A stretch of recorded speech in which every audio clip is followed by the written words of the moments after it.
আজকে আপনাদের সামনে আমরা যে বিষয়গুলো নিয়ে বক্তব্য দেব, যার বিশেষ অংশ থাকবে ভ্রান্ত আকীদা বনাম সহি আকীদা, যার ভিতরে থাকবে পীর তরিকার আজব খেলা, শিরক এবং বিদআত, কুফর, তাগুত, অনেক বিষয় আলোচনা থাকবে। তবে এই পৃথিবীতে টুপি মাথায় দেওয়ার পরে, দাড়ি রাখার পরে, কোরআন পড়ার পরে, হাদিস পড়ার পরে এই পৃথিবীতে যত দ্বন্দ্ব হয়েছে, সমস্ত দ্বন্দ্ব হয়েছে আকীদার ভিত্তিতে। কিসের ভিত্তিতে? আর অন্য বিষয়ে যত বিতর্ক হয়েছে, এই বিতর্ক খুব বেশি দিন টেকে না। তবে আকীদার যুদ্ধের উপরে এই পৃথিবীতে কোনো যোদ্ধা নাই। দুর্ভাগ্যজনক বশত আমাদের কাছে এই শব্দটাই একটা অপরিচিত শব্দ। আমাদের এই ভারত, বাংলাদেশ, পাকিস্তান মানুষের কাছে আকীদা শব্দের কোনো দামই নাই। অথচ আকীদা হলো ফাউন্ডেশন, যেটার উপরে ভিত্তি করে বান্দার বিশ্বাস, ঈমান দাঁড়িয়ে থাকে। তিনি তাওহীদবাদী না কবর পূজারী, শিরক পূজারী। কষ্ট এই জন্য লাগে, যাদের মাধ্যমে মানুষ অন্ধকার থেকে আলো পাবে, যাদের দাওয়াতে মানুষ শিরক থেকে তাওহীদে আসবে, এই বড় বড় আল্লামা নাকি এখনো পর্যন্ত কোরআন হাদিসে আকীদা শব্দই খুঁজে পায় নাই। আলেম ওলামা যখন এভাবে আমানতের খিয়ানত করে, এভাবে যখন লোকজনের সাথে লুকোচুরি করে, ধর্ম বিক্রি করে, মজা ঠাট্টা করে দিন নিয়ে, তখন আমাদের চিৎকার করে বলতে হয়, তুমি হলো পাক্কা ভ্রান্ত আকীদা। তোমার মতো আকীদা বিশ্বাস আবু জেহেলেরও ছিল না, তারও বিশ্বাস ছিল আমার রব থাকে উপরে, আমাকে সৃষ্টি করেছে আল্লাহ, মাঝখানে কোনো মিডিয়া লাগবে না, জমিন হোক আর আসমান হোক সবকিছু বানিয়েছেন রব্বুল আলামিন। ওয়ালা ইন সাআলতাহুম মান খালাকাস সামাওয়াতি ওয়াল আরদ, শুধুমাত্র বলা হলো কাফেরদেরকে যে তোমরা কি বলো, আসমান আর জমিনের সৃষ্টিকর্তা সম্পর্কে তোমাদের মন্তব্য কি? তারা বলে নাই যে 5টা পীর আছে, 6 জন সৃষ্টিকর্তা আছে, 15 জন মাবুদ আছে, 10 জন রব আছে, কিছুই বলে নাই। ডাইরেক্ট বলতেছে লা ইয়াকুলুন্নাল্লাহ। এটা জিজ্ঞাসা করার কি আছে? আল্লাহই বানাইছে, সুবহানাল্লাহ। একটা কাফেরের মুখ দিয়ে তৈরি হচ্ছে, কোন মিডিয়া ছাড়া সরাসরি বলে দিচ্ছে রব্বুল আলামিন হলো আসমান আর জমিনের সৃষ্টিকর্তা। সেখানে নামধারী হুজুর পর্যন্ত মানুষের সামনে বলতেছে মুহাম্মদ সাল্লাল্লাহু আলাইহি ওয়াসাল্লামের অনুমতি ছাড়া আল্লাহ নাকি অচল। নাউজুবিল্লাহ। আল্লাহ নাকি তার ধন মুহাম্মদ সাল্লাল্লাহু আলাইহি ওয়াসাল্লামকে দিয়ে আল্লাহ নাকি গায়েব হয়ে গেছে, মানে নাই হয়ে গেছে। আর খাজা যেদিন দুনিয়াতে আসলো, সেদিন নবী সাল্লাল্লাহু আলাইহি ওয়াসাল্লাম তার সমস্ত ধন সম্পদ, ঈমান, আখলাক, চরিত্র সবকিছু খাজার নামে রেজিস্ট্রি করে দিয়ে আমার নবী নাকি নাই হয়ে গেছে, হাওয়া হয়ে গেছে। সেই খাজা সমস্ত ক্ষমতা পেয়ে, আল্লাহর এবং নবীর ক্ষমতা এক জায়গায় পেয়ে, তিনি নাকি আজমিরেতে শুয়ে আছে। তারপরে পাবলিক বলতেছে ঠিক। আকীদায় গলত হতে হতে হতে হতে বিশ্বাস করেন, আমাদের এই দেশে যারা নিজেদেরকে সুন্নি দাবি করে, আপনি ইমানের কোষ্টি পাথরে যদি মাপেন, তারা বেশিরভাগ অমুসলিম। ডাইরেক্ট বলে দিচ্ছি কথা, কোনো ভনিতা করি আমি না। আমাদের দেশের সুন্নিরা হলো বেশিরভাগ অমুসলিম, কিছু বাদে, এরা মুসলমান না। আমাদের দেশের সুন্নিদের অফিসিয়াল আকীদা, আমাদের এই জালসার মঞ্চে আমার নবী বসে আছে, তাদের অফিসিয়াল আকীদা, তারা যে পীরের অনুসরণ করে, এই পীরটা জীবিত থাকতে তার যেমন ক্ষমতা ছিল, মরার পরে ক্ষমতা বেড়ে গেছে আরো। তাদের অফিসিয়াল আকীদা, মরা পীরের কবরের কাছে গিয়ে কোনো কিছু চাইলে জীবিত থাকতে যেমন তিনি সাড়া দিতেন, মরার পরেও তিনি স্পষ্ট কথা বুঝতে পারেন। নাউজুবিল্লাহ। আমার কথা বুঝতেছেন নাকি? এই যে আকীদার গলত, এই যে আকীদার ভ্রান্ততা, আকীদার ভ্রষ্টতা, এজন্যই দিনে দিনে তৈরি হয়েছে মানুষের জীবনে বড় বড় শিরক এবং কুফরের লানত। যে তার রবকে ভাগ করতে পারে, একটা কবর পূজারী 30 বছর কবরে সেজদা দিয়ে পড়ে আছে, আধা ঘন্টার নিচে মাথা তোলে না এক সেজদা দেওয়ার পরে, আর আল্লাহর কাছে সেজদা দিয়ে 3 বার সুবহান রাব্বিয়াল আলা বলার টাইম নাই। 40 বছরের মূর্তি পূজারী মূর্তি ছেড়ে দিচ্ছে। মাঝে মধ্যে ভিডিওতে আমরা দেখি, কয়েকদিন আগেও দেখলাম, একই পরিবারের 3 জন আমাদের এই দেশেই কালেমা শাহাদা পড়ে বলতেছে আমরা মুসলিম হয়ে গেলাম, আলহামদুলিল্লাহ। এত ত্যাগ স্বীকার করতে পারে? আর আপনি মুসলমান নাম নেওয়ার পরেও আপনি কোরআন হাদিসটা মানতে চান না, শুদ্ধ করতে চান না আকীদাটা। বিষয়টা কি? আবু জেহেল জাহান্নামে গেলে সহ্য হয়, কেননা সে ইসলামের দৃশ্যমান শত্রু। আবু লাহাব জাহান্নামে গেলে সহ্য হয়, যিনি প্রকাশ্যে আমার নবীকে নিয়ে কটু কথা বলেছে। যার নামে কোরআন মাজিদ একটা সূরাই আছে কিনা কথা বলেন না? কিন্তু আবু তালেব জাহান্নামে গেলে আমাদের একটু কেমন কেমন জানি লাগে মুসলমানদের। আহারে, এই লোকটা কি পাগল না মাথা খারাপ? জীবনে কাউকে গালি দিল না, মাথায় বাড়ি দিল না, নবীকে একটা কটু কথা বলল না, নবীকে একটা গালি দিল না, নবীর গায়ে হাত দিল না। কেউ যদি নবীকে নিয়ে ব্যঙ্গ করে জীবনে ওর সাথে তাল মেলায় নাই, বরং নবীকে যদি কেউ কটু কথা বলেছে ও দাঁড়িয়ে বলেছে আব্দুল্লাহ মরে গেছে, আব্দুল্লাহর ভাই আবু তালেব মরে নাই। সারাটা জীবন রাসূলের সাথে কাছাকাছি থাকার পরেও এ যেভাবে জাহান্নামে যাবে, আবু জেহেল সেইভাবে জাহান্নামে যাবে। কষ্ট ওই জায়গায়।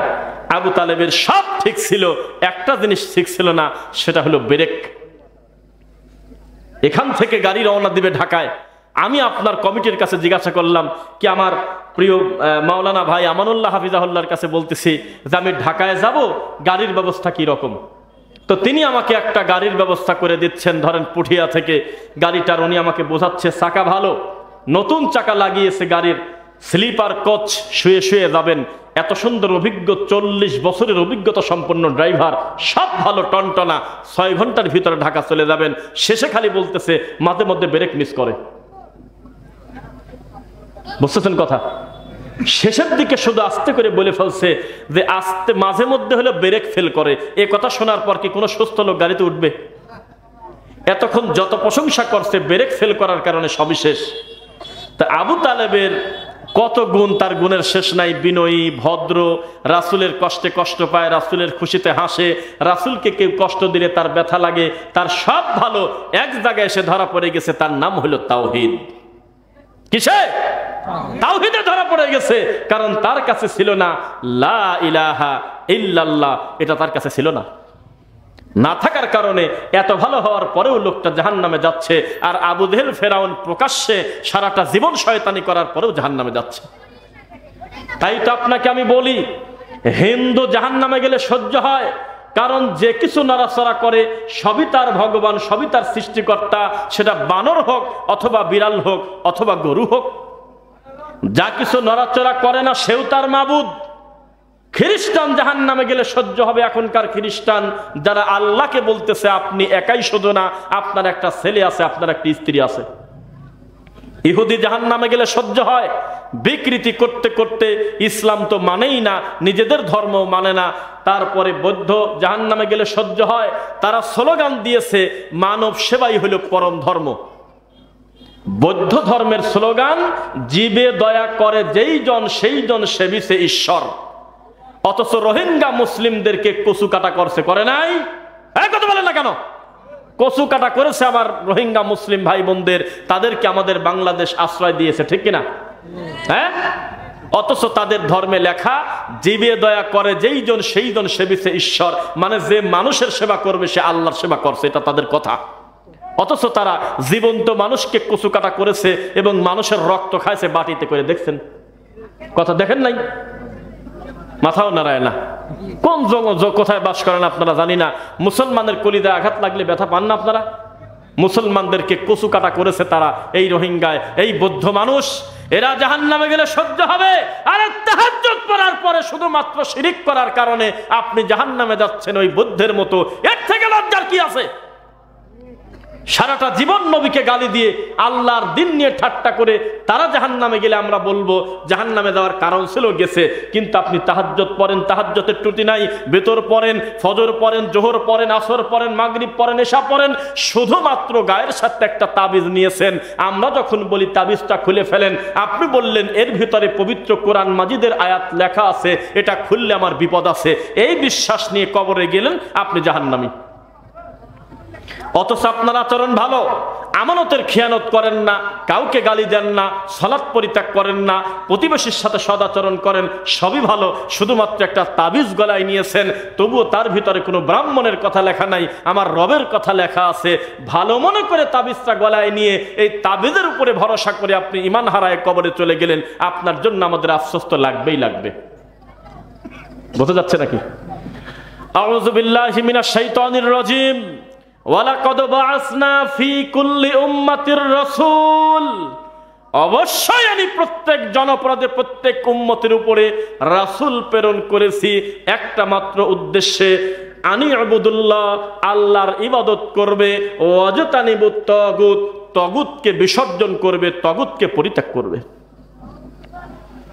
আমাদের দেশের হুজুরদের কাছে যদি বলা হয় যে এটা কোন তাগুত, তখন বলতেছে অমুককে মারো, ধরো আর ওকে নামায় চেয়ার থেকে তুমি বসে যাও, এটাই বলছে। আমরা বুঝেছি তাগুত হলো ইবলিস, আমরা বুঝেছি তাগুত হলো আল্লাহর ওহী যারা বহির্ভূত চলে, আল্লাহর ওহীর বাইরে যারা আমল করে চলে, শিরক করে সেটা তাগুত, কুফরি করে সেটা তাগুত, বিদআত করে সেটা তাগুত। সমস্ত পাপকে একসঙ্গে আরবিতে তাগুত বলতেছে। আর নূর বলতেছে হলো হেদায়াত, নূর মানে হলো ইসলাম। অথচ আমাদের দেশে তাগুতের ভুল ব্যাখ্যা করে এই লোকটার ইমানেরও 12টা বাজায়, এই লোকটার আকীদা তো কিছুই বোঝে না। বোঝা কি যাচ্ছে? তাহলে মানুষ তার রবের ইবাদত করবে, এটাই কি তার সৃষ্টির উদ্দেশ্য না রবের? বুঝতেছেন কথা? আপনাকে আমি এতটুকু একটা বিষয় আমি আশ্বস্ত করতে পারি, আমার সামনে কতজন লোক বসে আছেন সেটা জরুরি না, তবে আমি যেহেতু আজকের মাহফিলের বক্তা, ইনশাল্লাহ আমি ইনসাফ করে, আমি আমানত ঠিক রেখে আমি বক্তব্য দেব দীর্ঘ সময়, যত সময় আপনাদের প্রতি আমার ইনসাফ করা হয় ইনশাআল্লাহ। উঠতে উঠতে যদি চানাচুর খেতে যান, মরার জিলাপি যদি আজই খেতে চলে যান, বাদাম খেতে খেতে চলে যান, আমার কিচ্ছু আসা যায় না। আপনি চতুষ্পদ জন্তুর মতো ব্যবহার করলেও আমি একজন মুসলিম ভাই হিসেবে এই বৈঠকে কিছু কোরআন সুন্নাহর কথা বলবো। আল্লাযী বা'আসা ফিল উম্মিয়্যিনা রাসূলাম মিনহুম, আমি আয়াতগুলো পড়ে যখন অনুবাদ করব, তখন আমার বাম পাশে দুইজন আলেমের মুখের দিকে তাকাবেন, তাহলে বিশ্বাস আসবে যে আমি কথাগুলো ঠিক বলতেছি না মিথ্যা মানুষের কথা কপি করে বলতেছি। সেই হলো রব্বুল আলামিন, যেই আল্লাহ তোমাদের মতো উম্মিদের ভিতর থেকে আল্লাহ নবী বের করেছেন। কি কারণে বের করেছেন? ইয়াতলু আলাইহিম আয়াতি, যাতে তোমাদের সামনে আয়াত তিলাওয়াত করতে পারে, ওয়ায়ুযাক্কিহিম, তোমাদেরকে পবিত্র করতে পারে, ওয়ায়ুআল্লিমুহুমুল কিতাব, কিতাব শিক্ষা দিতে পারে, ওয়াল হিকমা, সুন্নাহ শিক্ষা দিতে পারে, প্রজ্ঞা শিক্ষা দিতে পারে। আল্লাহ সুবহানাহু ওয়া তাআলা এই কারণেই তার নবী মুহাম্মদ সাল্লাল্লাহু আলাইহি সাল্লামকে দুনিয়াতে পাঠিয়েছিলেন। এখানে একটু থামায় দেই আপনাদের। ইউযাক্কিহিমের অনুবাদ করতেছে একটা বড় মুফতি, যার নামের আগে লেখা হয় হলো তরজুমানে আহলে সুন্নাত ওয়াল জামাত বা মুনাজারে মিল্লাত, বা এরকম বড় লকব দেওয়া হয় একটা মুফতির। এই মুফতি বলতেছে ইউযাক্কিহিম বলে আল্লাহ এখানে পীর মুরিদিকে বৈধ করে দিয়েছে। এটা বলতেছে আল্লাহ যদি বলতেন আমি তোমাদেরকে নবী দিয়েছি, কিতাব দিয়েছি, যাতে তোমরা অন্তর পরিশুদ্ধ করতে পারো, তাহলে পীর লাগতো না। যেহেতু বলতেছে ইউযাক্কিহিম, পবিত্র করানোর জন্য, তাহলে বোঝা গেল এটা নিজে করার জিনিস না। একটা কামেল পীর হলে আমার আত্মা পরিষ্কার করে দেবে। নাউজুবিল্লাহ বলে না, কিছুই কয় না। বেদাতির মতো ঝুলে ঝুলে কিছু তো মারবির পারেন নাকি? লিল্লাহি তাকবীর। আসলে আমি আপনাদেরকে ভালোবাসি আল্লাহর জন্য। সংখ্যার বিবেচনা কোনোদিন সত্যের মাপকাঠি না। এই মাহফিলে যদি 20 জন লোক বসে থাকতেন, আমরা এই 20 জনের প্রতি খেয়াল রেখে কোরআন সুন্নাহর কথা বলতাম। কারণ আপনি শুনতেছেন 20 জন, কালকে সকালে 20 লক্ষ মানুষের কাছে এই দিনটা পৌঁছে দিতে পারে কিনা বলেন? তাহলে আপনার কথাই মাথায় নেব কেন? 2, ওয়ামা ইউমিনু আকসারুহুম বিল্লাহ ইল্লা ওয়াহুম মুশরিকুন। আল্লাহর কথা, সূরা ইউসুফ 106 নম্বর আয়াত। অধিকাংশ লোক তারা ঈমান আনে, তারা পরে স্লোগান দিচ্ছে লা ইলাহা ইল্লাল্লাহ, তারা স্লোগান দিচ্ছে কালেমা শাহাদাতের, ইল্লা ওয়াহুম মুশরিকুন, এর পরেও তারা মুশরিক, তারা শিরক করে। নাউযুবিল্লাহ পড়েন। সংখ্যার বিবেচনা যদি সত্যের মাপকাঠি হতো, এই বৈঠকে যদি তাহিরি আসতো অথবা কোনো বাউল ল্যাংটা এসে যদি বক্তব্য দিতে আসতো, মাগরিবের পর থেকে এই মাঠে বসার জায়গা পাইতেন না। সংখ্যার বিবেচনা কখনো সত্যের মাপকাঠি নয়। সত্যের মাপকাঠি হলো আল্লাহর ওহী। কি? আল্লাহর ওহী। এই ওহীর ভিত্তিতে দিন প্রচার করতে চাই। আল্লাহ তুমি তৌফিক দাও, বলেন আমিন। রাসূল সাল্লাল্লাহু আলাইহি ওয়াসাল্লামকে আল্লাহ বলতেছেন, ইন্নাল্লাহা, নিশ্চয় আল্লাহ, লা ইয়াগফিরু, ক্ষমা করেন না, আন ইউশরাকা বিহি, তার সঙ্গে শরীক করাকে, ওয়া ইয়াগফিরু, তবে ক্ষমা করে দেন, মা দুনা যালিকা লিমান ইয়াশা, শিরকের থেকে নিচের যত পাপ আল্লাহ যাকে খুশি ক্ষমা করে দিতে পারেন। ওয়া মান ইউশরিক বিল্লাহ, কেউ যদি আল্লাহর সাথে শিরিক করে, ফাকাদ হাররামা আলাইহিল জান্নাহ, জান্নাত তার উপরে হারাম। ওয়া মা লিয-যালিমিনা মিন আনসার, এ কথা বলে শেষ করে নাই, বলা হচ্ছে তারা হলো জালেম, তাদের কোনো সাহায্যকারী বিচারের মাঠে হবে না। বোঝা যাচ্ছে? এই তুমি কি করতেছো ওখানে? এই ছেলে সালাসর খাচ্ছ নাকি? মাথায় গোবর বাদ দিলে আর কিছু থাকে না। এইটুক বিদ্যা আল্লাহ তোমার দিল না? সারাদিন টিকটক দেখো বুঝলাম, সারাদিন গেম খেলো বুঝলাম, তুমি তাস খেলতেছো বসে মনে হচ্ছে এরকম ভাব। তুমি একটু বাদাম খায় আর একজনের কাছে ছেড়ে দিচ্ছ, ও খায় তোমার কাছে দিচ্ছে, এটা কি খারাপ না? কেন তুমি 3-4টা ছেলে ফেলে এক জায়গায় বসলে? তোমার উচিত ছিল বিনয়ের সঙ্গে আমাদেরকে মূল্যায়ন করা। এটা কোরআনের মাহফিল, মনে থাকবে ইনশাল্লাহ। ঠিক আছে, কষ্ট পাও না। শিরিক যদি কেউ করে তাহলে তার তাওহীদ আর থাকে? উস্তাদ ও কথা বলেন। বিদআত যদি কেউ করে তার প্রতি কি সুন্নাতের মায়া থাকে? কেউ যদি কুফরি করে তার ভিতরে কার ইমানের লেশ মাত্র থাকে? তা আমাদের দেশের ইসলামের হলো এই অবস্থা, কোনটা শিরক, কোনটা বিদআত, কোনটা তাওহীদ, কোনটা সুন্নাহ, এ জাতি আদৌ পর্যন্ত বোঝে না। রাসূলের প্রতি অপবাদ দিচ্ছে, মিথ্যা কথা বলতেছে। পীর ফকিররা বলতেছে আমরা জান্নাত চাই না, জাহান্নাম চাই না, চাই হলে আমার আল্লাহর রাজি খুশি। লোকজন বলতেছে সুবহানাল্লাহ। কেরে পাগল বললিটা কি মুখ দিয়ে? জান্নাত চাই না, জাহান্নাম চাই না, এটা তো লালনের কথা। তো লালন ফকিরের কথা লালন ধর্মে বলে, লালন কি জাতীয় সংসারে, তা তো আমরা বুঝলাম না। তার মানে অজাত। হিন্দু হলে তার একটা আইডিওলজি আছে, পরিচয় থাকার কথা। বৌদ্ধ হলে তার একটা পরিচয় থাকার কথা, গর্ব করে বলে আমি বৌদ্ধ। খ্রিস্টানরা গর্ব করে বলে আমি খ্রিস্টান। হিন্দুরা গর্ব করে বলে আমরা সনাতন ধর্মের লোক। বহুভাবে তারা পরিচয় দেয়। লালন এমন একটা কুজাত, এমন একটা অসভ্য, মরা পর্যন্ত ক্লিয়ার করে দেয় নাই যে আমি আসলে কোন জাত। আসলে সে অজাত। তার ধর্মের মূল মন্ত্র হলো গাঁজা টানো, আর গাঁজাকে গাঁজা বলার দরকার নাই, বলবে হলো সিদ্ধি। কি বলেন? লালনের যখন মেলা শুরু হয় অন্তত কিলোখানিকের ভিতর দিয়ে হাঁটা যায় না, গাঁজার গন্ধে টিকা যায় না। এটা একটা ধর্ম। আপনাকে যখন আমরা বলি আমাদের দেশে অধিকাংশ কবর পূজারী অমুসলিম মুশরিক, তখন আমাদের প্রতি আপনারা রাগ করেন আর বলেন এত সহজে একজনকে মুশরিক বলা যায়? কে বলেছে বলা যায় না? যেই দিন পীর সাহেবের মুখ দিয়ে বের হয়েছে আমার পীর মরে যাওয়ার পরে তার মরা পীরের কবরের পাশে সেজদা দিয়ে আমি আত্মতৃপ্তি পাই, শান্তি লাগে, সেদিন থেকে সে মুসলমান নাই। যেদিন একজন আলেম, একজন বক্তা মরা পীরের কবরের পাশের পচা পানি খায় বলতেছে এই পানি আমি যতদিন খাই ওয়াজ করলে আমার আর গলা যাবে না কোনোদিন, সেদিন থেকে তিনি অমুসলিম, তিনি মুসলিম নয়। আকীদা কিভাবে নষ্ট ভ্রান্ত আমি সিরিয়ালে এক এক করে আপনাকে বোঝাবো। পীর সাহেব তার কিছু মুরিদকে নিয়ে তার দাদা পীরের কাছে গিয়ে বলতেছে মাইজভান্ডারি কেবলা কাবা, তোমার কাছে এসেছি কয়েকটা ছেলে পেলে নিয়ে। এই ছেলে পেলের হলো আগামী মাসের 12 তারিখে দাখিল পরীক্ষা, এসএসসি পরীক্ষা, ওদের রেজাল্ট যাতে ভালো হয় এই ব্যবস্থা তুমি করে দিও বাবা। এই কথা মুখ দিয়ে বলার পর যদি বিনা তওবায় মরে যায়, আল্লাহর কসম ওর ক্ষমা হলে আবু জেহেলেরও ক্ষমা হওয়ার কথা।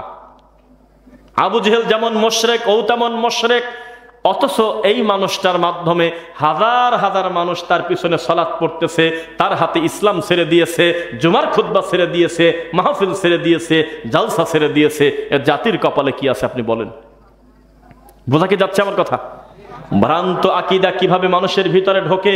ওই যেই সমস্ত হুজুররা বলে আমরা আকীদা এখনো খুঁজে পাই নাই, কেন খুঁজে পায় না তা আমরা জানি। তারা সব কিছু পাবে, আকীদা পাবে না। কারণ আকীদা পেলেই আর শিরক করা যায় না, আকীদা পেলেই আর বিদআত করা যায় না, আকীদা পেলেই আর গরম জিলাপি খাওয়া যায় না, টাকা দিয়ে কিনে খেতে হয়। ওই মিলাদের জিলাপি আর খাওয়া যায় না। আকীদা যদি শুদ্ধ করে ফেলে তখন আর মৌতিখানা কপালে জুটবে না। মানহাজ যদি ক্লিয়ার করে ফেলে তখন আর তাবিজের ব্যবসা চলবে না। এজন্য আকীদা লুকানোর জন্য, মানহাজ লুকানোর জন্য, আরে গরু ছাগলকে খুশি করার জন্য মানুষের সামনে ব্যঙ্গ করতেছে একটা বড় আল্লামা। এখনো পর্যন্ত কোরআন হাদিসে আকীদা শব্দ খুঁজে পায় নাই। উনি বলতেছে আকীদা মানে হলো ফেক, নকল। মানুষ তার ধর্ম নিয়ে, মানুষ তার দিন নিয়ে কত মজা করে। আমি তাই বলেছিলাম, একটা লোক কবরে সেজদা দেয়, এরপরেও সে নিজেকে সুন্নি বলে তৃপ্তি লাভ করে, মুখে এখনো হাসি আছে। একটা লোক বাদ্যযন্ত্র বাজায় আর বলতেছে, আমার কথা ভুল হলে বলবেন, একজন বক্তা টুপিওয়ালা দাড়িওয়ালা হুজুর বলতেছে, যেই বিয়েতে গান বাজনা বাজে না সেই বিবাহ হারাম। শুনছেন কেউ? দু একজন বলেন তো। মাশাআল্লাহ, একেবারে ইন্টেনশনালি, একেবারে সিরিয়াস ভাবে প্রি প্ল্যান করে এসে বলতেছে যে আমার হাতে বুখারি, এই বুখারিতে লেখা আছে যেই বিয়েতে গান হয় না সেই বিবাহই বলে হারাম। একটা লোক জুতা খুলে তাকে পিটালো না, যে হাত দেশে কোন জায়গারে। একটা লোক তাকে চেয়ার ধরে উল্টায় ফেলা দিল না, উপস্থাপক তাকে মাইক কেড়ে নিল না, একদিনও সে কোনো জবাবদিহি তার আওতায় পড়লো না। এই ব্যক্তি পর্যন্ত নিজেকে বলে আমি হলো সুন্নি। একটা লোক মরা পীরের খাট, পীর মরে গেছে বহু আগে ফরিদপুরে, শুধুমাত্র মরা পীরে যেই খাটে ঘুমাতো সেই খাটের কাছে কিছু খাবার নিয়ে, হিন্দুরা যেমন উলোধ্বনি দেয় এভাবে খাবার নিয়ে নিয়ে ঘোরায় থুথু দিয়ে সোমা খায় হলে বাবার খাটের কাছে আর সেজদা দেয়। এরা পর্যন্ত নিজেদের দাবি করে তারা নাকি আহলে সুন্নাত ওয়াল জামাত। বোঝা কি যাচ্ছে? একটা লোক বলতেছে কে আল্লাহ, কে নবী, কে আমি, কে তুমি, সবই তো একই রে। এইরকম অমুসলিম মুশরিক পর্যন্ত দাবি করতেছে আমি ইমাম আবু হানিফার মাযহাবের লোক। আর আহলুল হাদিসরা কোরআন এবং সহিহ হাদিসের বাইরে কোনো ব্যক্তি পূজা করে না, ঠিক কিনা বলেন? তারা কোনো শিরক করে না, তারা কোনো বিদআত করে না, কোনো মানুষের মন্ত্র তন্ত্রের দিকে তাকায়ে আমার নবীর সুন্নাহ কোনোদিন খাটো করে না। অথচ এদের ভিতরে দিন দিন ভ্রান্ত আকীদার হুজুররা ঢুকে ঢুকে বিষ মিশায় তাদেরকে বিদআতি বানানোর চেষ্টায় আছে। বলেন ঠিক কিনা? এত সহজ নয়। আমাদের দুঃখ লাগে, আমরা আলোচনা করতেছিলাম ঘরের ভিতরে, আমাদের বেশ কিছু মাহফিলে দ্বিতীয় বক্তা রাখা হয় হলো বেদাতিকে। আমি কারণ জিজ্ঞাসা করলে রাঙামাটিতে তারা আমাকে বলতেছে যে কারণ আছে। কেন? আহলে হাদিসের বক্তারা কানে হাত দিয়ে খুব একটা কাটতে পারে না, মন গলাতে পারে না, মুরগির ডিমও দেয় না, কানের সোনাও দেয় না, মানুষ কালেকশন ঠিক মতো দেয় না। আর বিদাতির কাছে 1 ঘন্টা মাইক সারি দিলে হু হু করে খালি কাঁদে, এত সুন্দর করে মনটা গলা ফেলায়, মহিলা প্যান্ডেল থেকে খালি মুরগি আর ডিম আসে খালি। আর আহলে হাদিসের বক্তারা ব্যঙ্গও করতে জানে না, হে মাওলা দিল বিষ জান্নাতে দিস, কত বড় সাহস! আল্লাহর সাথে এই কথা যায়? কত ছন্দদের শুনি। গতকালকের মাহফিলেও লাইভগুলো যদি দেখতেন, আমি ওই কানে কানে বলে দিছিলাম যে ভাই আপনারা তো আউল বাউল ফাউলের বক্তব্য নেন না, তো এই কয়েকটা মিনিট একটু গোপনে তুলে ফেলেন, পরে আমি দেখবো না, প্রয়োজনে পাবলিকের সামনে দিয়ে দেন। আমি বসে আছি পাশে, এত সহজে নিষেধ করা যায় না, এই বুঝি ছেড়ে দিলে, এই বুঝি ছেড়ে দিলে মনে করে বসে আছি। কত বড় অসভ্য! একটা লোক 2000 টাকা দিল, কি যে দোয়া করতেছে তার মানুষের সামনে আর বলা যায় না। নামে নামে মিলায়ে জান্নাতের নাম দিয়ে দিল, আর কিছু টাকা দিলে জান্নাত বেচে দেব। কত নোংরামি লোকটা করতেছে, যদিও আর ভয়তে বেশি সময় আগালো না, শেষ করে দিল। কিন্তু এই রং ঢং কোনোদিন আহলে হাদিসরা পারে না। এই জন্য আমাদের দাওয়াত দেওয়ার পর বলে যে দ্বিতীয় বক্তা কাকে নেওয়া যায়, যিনি মন মতো কালেকশন করতে পারে। শেষ পর্যন্ত বেদাতিকে টান দিয়ে নিয়ে এসে মঞ্চে বসা দেয়, বলে নাউজুবিল্লাহ। কত প্রমাণ লাগবে আমরা এই বৈঠকে বসে বলে দিতে পারি বেদাতি ইসলামের শত্রু, বেদাতি রাসূলের শত্রু, বেদাতি আল্লাহর শত্রু, বেদাতির প্রতি আল্লাহর লানত, ফেরেশতার লানত, ওয়ান নাসি আজমাইন, গোটা মানব জাতির লানত। শুধু তাই নয়, মান লানাল্লাহু মান আওয়া মুহদিসান, কেউ যদি কোনো বেদাতিকে সমর্থন করে তার প্রতি আল্লাহর লানত, আল্লাহর গজব, আল্লাহর অভিশাপ। বোঝা কি যাচ্ছে? এত পণ্ডিতি কোথায় পেয়েছেন? আমি আমার তাওহীদের ব্যাপারে শক্ত, কোনো দিন আমার তাওহীদের সাথে আমি শিরককে মিশ্রি হতে দেব না। আমি আমার তাওহীদ নিয়ে সুন্নাহ নিয়ে এত বেশি তৃপ্ত, আমি বিদআত নামক কচুরিপানা দিয়ে আমার সুন্নাহকে ঢেকতে দেব না। আমি মৃত্যু পর্যন্ত আমার রাসূলের সুন্নাহ আমার কাছে নিরাপদ ইনশাআল্লাহ। আর বেদাতি 500 টাকা পাইলে জেনে শুনে মোনাজাতে দ্বারা বলতেছে, হে মাওলা যত নেকি হলো কবরে ডেলিভারি দিয়ে দাও। কত শিরক করতেছে, কত বিদআত করতেছে, তার একটা মাত্র কারণ দুনিয়াবি কিছু অর্থের লোভ, দুনিয়াবি কিছু চেয়ারের লোভে এই লোকটা নিজের ধর্মকে বিক্রি করে দিচ্ছে। আর আহলুল হাদিসের বাচ্চাকে যদি বলেন 1 কোটি টাকা দেব 1 ঘন্টার জন্য একটা তাবিজ গলায় নাও, ওর যদি আকীদা বিশুদ্ধ থাকে 1 কোটি টাকার মুখে লাথি মেরে বলবে আমি আমার রবের সাথে শিরক করতে পারবো না। আর বেদাতি হুজুরকে 1 কোটি টাকা দেওয়া লাগবে না, 220 টাকা দিয়ে বলবেন আমার কাছে আর টাকা নাই, বাচ্চা খালি রাত্রিবেলা কান্নাকাটি করে, একটু তাবিজ লিখে দেন। ও আপনাকে সূরা ফাতিহার নাম বলবে না, ইখলাস বলবে না, ফালাক বলবে না, নাস বলবে না, আয়াতুল কুরসি বলবে না, সূরা বাকারা শেষ 2 আয়াত বলবে না, কোরআন পড়ে ফু দিতে বলবে না, কোরআন মাজিদ পড়ে ঝাড়ফুঁক করতে বলবে না, ডাইরেক্ট তাবিজ লিখে দেবে আর বলবে আমি ঝেড়ে দেব।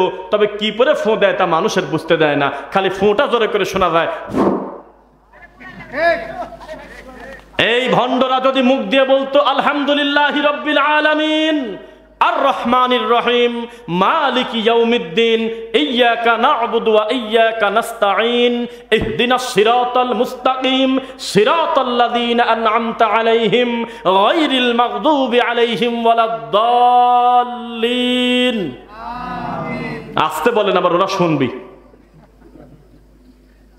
কত বড় খারাপ! এত বড় মসজিদের ইমাম, এত বড় হুজুর, তাদের কাছে নাকি বাংলাদেশের শ্রেষ্ঠ হুজুর, শ্রেষ্ঠ মুফতি এখন পর্যন্ত জোরে আমিন বলে খুঁজে পায় নাই। প্রবাসীদেরকে নিয়ে ব্যঙ্গ করছে কয়দিন আগে, দেখছেন? হ্যাঁ দেখছে ভাই না? বলতেছে যাও হলো রিয়াল আনতে আর ওই দেশ থেকে আমিন নিয়ে আসো। এটা মুখের ভাষা, একটা মুফতির মুখের ভাষা। সি সি সি সি সি। সুতরাং সাবধান, খবরদার। আমার নিঃশ্বাস যতদিন চালু থাকবে আমি আমার সুন্নাতের সাথে বেদাতকে মিশ্রিত হতে দেব না ইনশাআল্লাহ। আমি যতদিন এই মাটিতে বেঁচে থাকবো আমার তাওহীদের সঙ্গে আমি কোনো শিরিক মিশ্রিত হতে দেব না। শিরিক মানেই হলো পচা নোংরা, যেটা মানুষের ঈমান ধ্বংস করে ফেলে। কে কাকে বোঝাবে? এই বেদাতি হুজুর যদি বলতো ও মহিলা, ও বৃদ্ধা মা, ও যুবতী বোন, হে যুবক ভাই, হে সোনার ছেলেরা, বাচ্চা শোনো, আমার কাছে দৌড়াদৌড়ি করলে হবে না। নিজের বাড়িতে বসে নিজের বাচ্চাকে তুমি আর তোমার বউ 2 জন মিলে সূরা ফাতিহা পড়ো, ইখলাস পড়ো, ফালাক পড়ো, নাস পড়ো, আয়াতুল কুরসি পড়ো, বাকারা শেষ 2 আয়াত পড়ো, মাসনুন জিকির করো, আল্লাহর কাছে কল্যাণ কামনা করো, আউযু বিকালিমাতিল্লাহি তাম্মা মিন শাররি মা খালাক, এগুলো বলে বলে তোমার বাচ্চাকে ঝাড়ফুঁক করো আর ভালো ডাক্তারকে দিয়ে দেখাও। পরেও যদি মরে যায় তুমি মনে করবে এটা তোমার আমানতে নাই, কিছুদিন আল্লাহর আমানত ছিল, আবার আল্লাহর জিনিস আল্লাহ নিয়ে গেছে। এই বাচ্চার জন্য তুমি পড়বে আলহামদুলিল্লাহ, ইন্না লিল্লাহি ওয়া ইন্না ইলাইহি রাজিউন, এই কথা বলে তুমি তাকে দাফন কাফন করো। খবরদার বাচ্চার গলায় তাবিজ দিও না। এইরকম বাপের বেটা যতদিন মসজিদে মসজিদের ইমামগুলো তৈরি না হবে ততদিন মনে করব এক একটা মুফতি, এক একটা বেদাতি হুজুর, এক একটা কবর পূজারী, এক একটা শিরক প্রচারকারী হুজুর হলো কানা দাজ্জালের চাইতে খারাপ। কিভাবে ইমান ঠিক করবেন? আপনি এসএসসি পাস করার পরে কোন কলেজে ভর্তি হবেন এই ব্যাপারে আমার কোনো কথা নাই, এটা আপনার স্বাধীনতা আছে। আপনি এসএসসি পাস করার পরে পলিটেকনিক্যালে চলে যাবেন নাকি ইন্টারে ভর্তি হবেন না কোন কলেজে পড়বেন সেটা আপনার স্বাধীনতা আছে কিনা।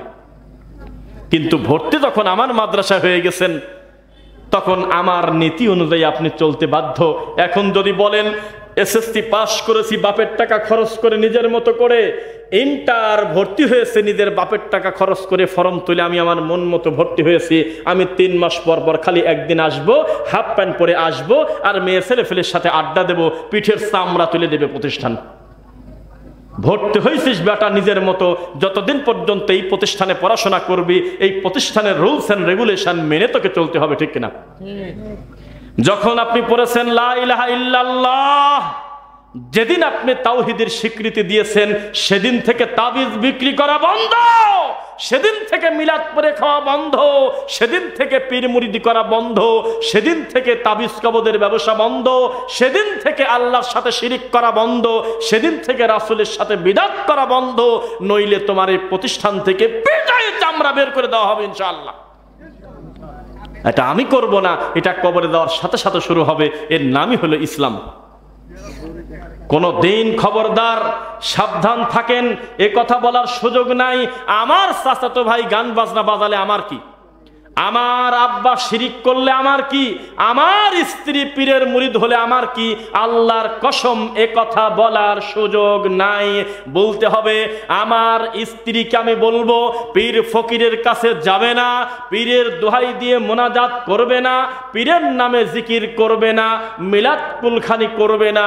এত কিছুর পরেও যদি সে করে, প্রয়োজনে শিরিক করার কারণে আমি তাকে তালাক দিয়ে দেব, তবু আমার আল্লাহর সাথে আমি তাকে শিরিক করতে দেব না। কথা বোঝা যাচ্ছে?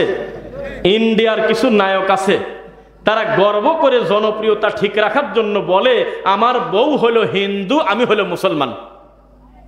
আমার বউ হলো গণেশ পূজা করে, একই ঘরের ভিতরে আমি আবার আল্লাহকে সেজদা দেই, আমাদের ভিতরে গণতন্ত্র প্রতিষ্ঠিত আছে। আপনি তাকে বলে দিয়েন এটা আবু জেহেলের চাইতে টাটকা শয়তান। ইসলামে এই ধরনের মজা করার জায়গা নাই যে কিছু শিরক, কিছু তাওহীদ, কিছু সুন্নাহ, কিছু বিদআত, এরকম সুযোগ শরীয়তে নাই। নুমিনু বিবাদি ওয়া নাকফুরু বিবাদ ওয়া ইউরিদুনা আন ইয়াত্তাখিযু বাইনা যালিকা সাবিলা, মুযাবযাবিনা বাইনা যালিক, মাঝামাঝি থাকার সুযোগ নাই। নয় তাওহীদ, নয় শিরক, নয় সুন্নাহ, নয় বিদআত, নয় কাফের, নয় মুসলিম, মাঝামাঝি চেয়ার নিয়ে বসে থাকার সুযোগ নেই। শুধুমাত্র কিছু ভোটের আশায়, শুধুমাত্র কিছু জনপ্রিয়তার আশায়, শুধুমাত্র মানুষের সিম্প্যাথি পাওয়ার আশায়, শুধুমাত্র কয়েক পার্সেন্ট লোক যাতে তাকে ভালোবাসে, এজন্য টুপি মাথায় দিয়ে হুজুর মানুষ মন্দির পর্যন্ত পাহারা দিয়েছে। দেয় না? দেয় নাই? বিষয়টা কি? যেখানে সরাসরি আমার আল্লাহর সাথে রানিং শিরিক চলতেছে, এখানে আপনি গেলেন কোন হিসাবে? কেউ না কেউ যাক, না হয় ধ্বংস হয়ে যাক, আমি জানি না। এগুলো দেখার জন্য অফিসিয়াল লোকের অভাব নাই। আমি একটা হুজুর মানুষ, দাড়িওয়ালা মানুষ, টুপিওয়ালা মানুষ, আমি কোরআন পড়ি, হাদিস পড়ি। আমি কিভাবে আবার নিজেরা বলে আগ্রহ করে সবাই রেডি হয়ে আছে, আমাদের ডাকলেই মন্দিরে ঢুকে গিয়ে আমরা পাহারা দিয়ে আসবো। কোন এক হুজুর বলতেছে, বড় আল্লামা, তিনি বলতেছে এই মন্দিরে আসতে পেরে আমি অন্তরে শান্তি পেয়ে গেছি, আলহামদুলিল্লাহ। আমি যদি একটা শব্দ মিথ্যা বলি তাহলে আমি একটু মাঝে মধ্যে বলাই নেই, সে কারণে যাতে মানুষের বিশ্বাস হয়, যারা মুরব্বী, যাদের হাতে অনলাইন নেই, তারা তাতে বিশ্বাস পায়। এরকম ঘটনা ঘটছে না ঘটে নাই? হাত উঁচু করছে, শুনে দেখেন। তারপরে মন্দিরে দেওয়া শ্লোক পড়তেছে, শ্লোক পড়তে পড়তে বলতে পড়তে পড়তে মন্দিরে গিয়ে বলতেছে, শোনেন আপনারা আমাকে পর মনে করেন না, আমার ভিতরেও একটা ভালো মানের ব্রাহ্মণ আছে। ওই ভিতরে বলে একটা ভালো বলে ব্রাহ্মণ আছে। ব্রাহ্মণ বলে আমরা তো একই ছিলাম আগে, আমরা তো আগে তোমাদের মতোই ছিলাম, পরবর্তীতে না মুসলমান হয়েছি, একই তো। শুধুমাত্র কয়েক পার্সেন্ট লোকের খুশি করার জন্য এই লোকটা তার ধর্মকে বিক্রি করলো না। আর আহলে হাদিসের বাচ্চাকে যদি বলো ওখানে শিরিক হচ্ছে, 2 মিনিটের জন্য গিয়ে শুধুমাত্র খালি মুখ দিয়ে বলো আলহামদুলিল্লাহ, এ কথা বলে চলে আসো, ও জীবন দিয়ে দেবে, তবুও শিরিক করার কাছে গিয়ে শুকরিয়া আদায় করবে না। ওটাকে মনে করবে আল্লাহর গজবের জায়গা, যে কোনো সময় আল্লাহর লানত হবে, এই পাপের জায়গায় আমি বসে থাকবো না। প্রয়োজনে বলবে আমি অসুস্থ, ভিতরগত শেষ হয়ে গেছি, ইন্নী সাকিম, এরপরে সরে পড়বে। এটার নাম হলো কথা। কথা বোঝা যাচ্ছে না মনে হয়? আপনি কাকে কি মূল্যায়ন করতেছেন? এই বিদাতিরা, এই ভ্রান্ত আকীদার লোক কত খারাপ জানেন? এরা সুদ মেনে নেছে। কথা কয় না? মানে নেয় নাই? কে বলছে সুদ মানে নাই? সুদের টাকা দিয়ে তো হুজুরের বেতন দেয়। ঘুষ মানিয়ে নেছে তো, না হলে ঘুষখোর হলো মসজিদ কমিটির সভাপতি, আর ওই মসজিদে লোকটা 20 বছর ইমামতি করতেছে। বিষয়টা কি? বিষয়টা কি আপনার বলেন? তার মানে এই হুজুর নীরব ভাবে সুদ মেনে নিয়েছে, ঘুষ মেনে নিয়েছে, নেয় নাই। এই হুজুর বেপরদাকে মেনে নিয়েছে, কেননা এই হুজুরের পিছনে যারা সেজদা দেয় অধিকাংশ মুরব্বীর ছেলের বউ আর হলো নিজের মেয়ে, অর্ধ উলঙ্গ হয়ে রাস্তাঘাটে ঘোরাফেরা করে। এই ইমাম ঠিকই জানে। এমন কোন প্রতিবাদ করে নাই যে কারণে তার চাকরি হারিয়ে গেল, যে কারণে মুরব্বী সংশোধন হয়ে দায়ুসের খাতা থেকে নামটা কেটে দিয়ে একটা সুপুরুষ হলো। বোঝা গেল এই হুজুর নীরবে বেপরদা মেনে নিয়েছে। ছেলে মানুষের কানেরটা মেনে নিয়েছে হুজুর। এখন আপনি ইউটিউবে লেখেন, গুগলে লেখেন ছেলে মানুষের কানের দুল পরা, দেখবেন যে হাজার হাজার বাঙালি ছেলের 2 কানে 2টা দুল আছে। মিথ্যা বলতেছি আমি নাকি? এখন লেখেন মেয়েদের পোশাক ছেলেরা পরেছে, এই কথা বলে যদি বিডি লিখে দেন, বাংলাদেশে বহু মহিলাকে দেখবেন প্যান্ট শার্ট পরে তারা রাস্তাঘাটে ঘুরতেছে, প্যান্ট শার্ট পরে তারা ইউটিউব ফেসবুকে ছবি ছাড়তেছে। ঠিক কিনা? তার মানে হুজুর মেনে নিয়েছে। হুজুর যদি জুমার খুতবায় খালি ওই হাজিকে বলতো আপনি মানুষই না, আপনি একটা দায়ুস, আপনি ল্যাংটা মহিলার বাপ, আপনার এই বেহায়াপনার কারণে আপনাকে জাহান্নামে যেতে হবে, আপনি হলো দায়ুস, মন মতো যদি কয়েকদিন ছাড়তো আমি আশাবাদী যেভাবে হোক ওর স্ত্রীকে পিটায় হলেও, তার সন্তানকে পিটায় হলেও এই বিপদটা থেকে সে বাঁচাতো ইনশাআল্লাহ। তার মানে নীরবে হুজুর মেনে নিয়েছে, বিপদটা থাকলে আমার কি, সুদ খেলে আমার কি, ঘুষ খেলে আমার কি, ডাকাতি করলে আমার কি, মেয়ের সম্পত্তি ছেলেকে লিখে দিলে আমার কি, আমি খালি দেখবো যে মাসের 10 তারিখে বেতনটা ঠিক মতো আসে কিনা,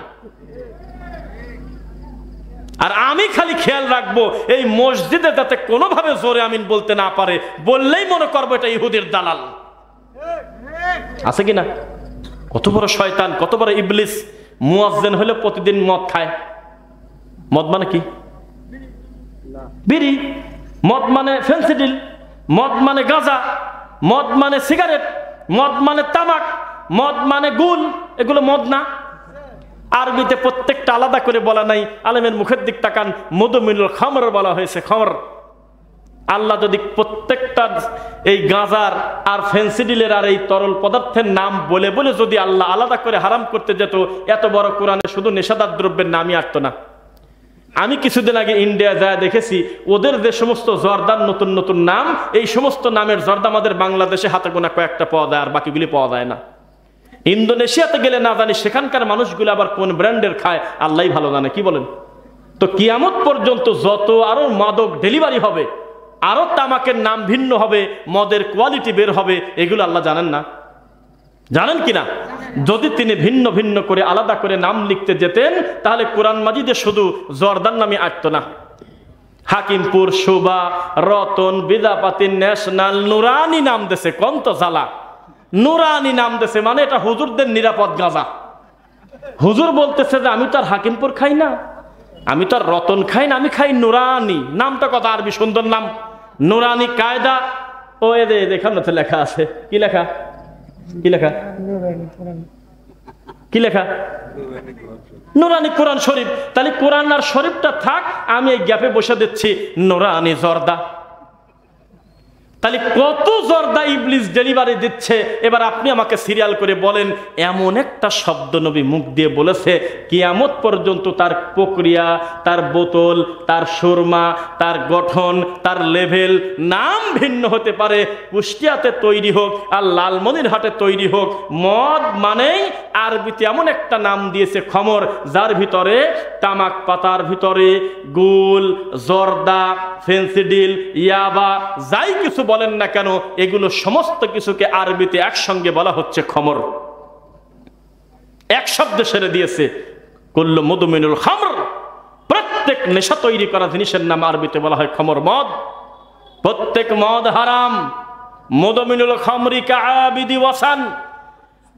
নিয়মিত যারা নেশাদার দ্রব্য পান করে তাদের হলো মূর্তি পূজারীর সাথে উঠতে হবে। নাউজুবিল্লাহ পড়েন একবার। তবে মাঝে মধ্যে খালে অসুবিধা নাই নাকি? কিছু কিছু লোক গর্ব করে বলে আমি কি নিয়মিত খাই নাকি। এদের সকালবেলা একটা টান দিলাম বিড়িতে, মাগরিবের আগে একটা খেতেও পারি, নাও পারি, শোয়ার আগে একটা খাবো না, কি না? যে জিনিসের এক চিমটি পরিমাণ হারাম, যে জিনিসের বোতল ধরে খেলে হারাম হয়, তার এক ঢোক খাওয়াও হারাম।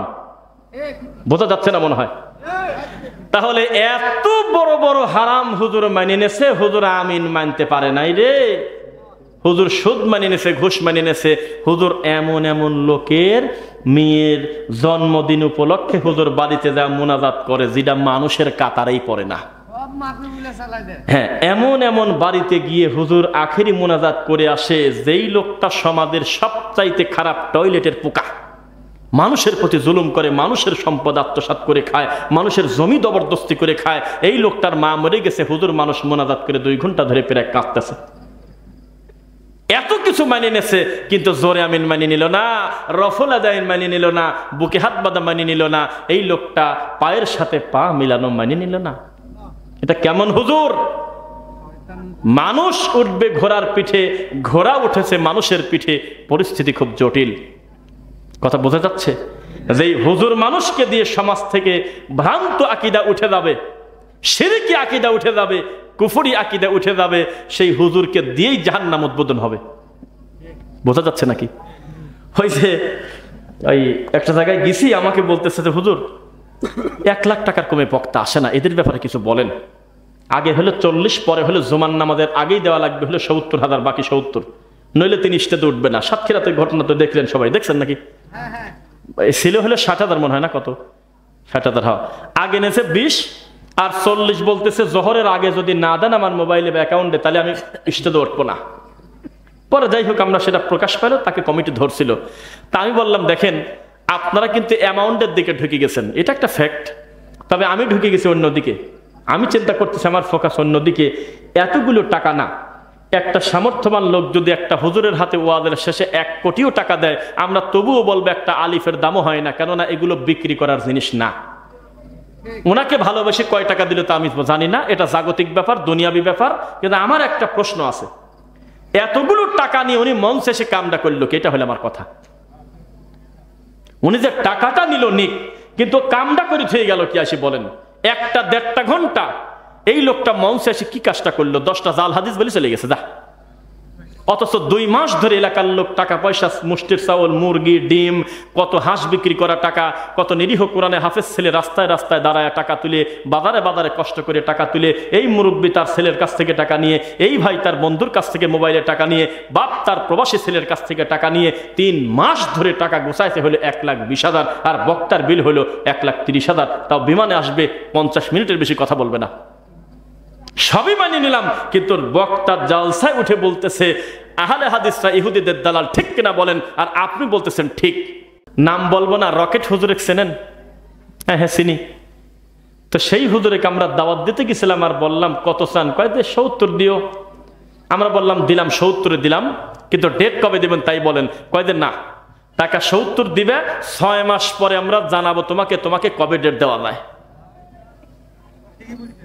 কোন জ্বালায় পড়লাম, মানে টাকা নিবে কিন্তু প্রথমে 6 মাসের ভিতরে জানতে দেবে না উনি কবে আসতে পারবে। কোন বিপদ! কোন এত বড় দামি বক্তা বলতেছে আমি এখন আর বিমানে চড়ি না, আমি রকেটে চড়ি।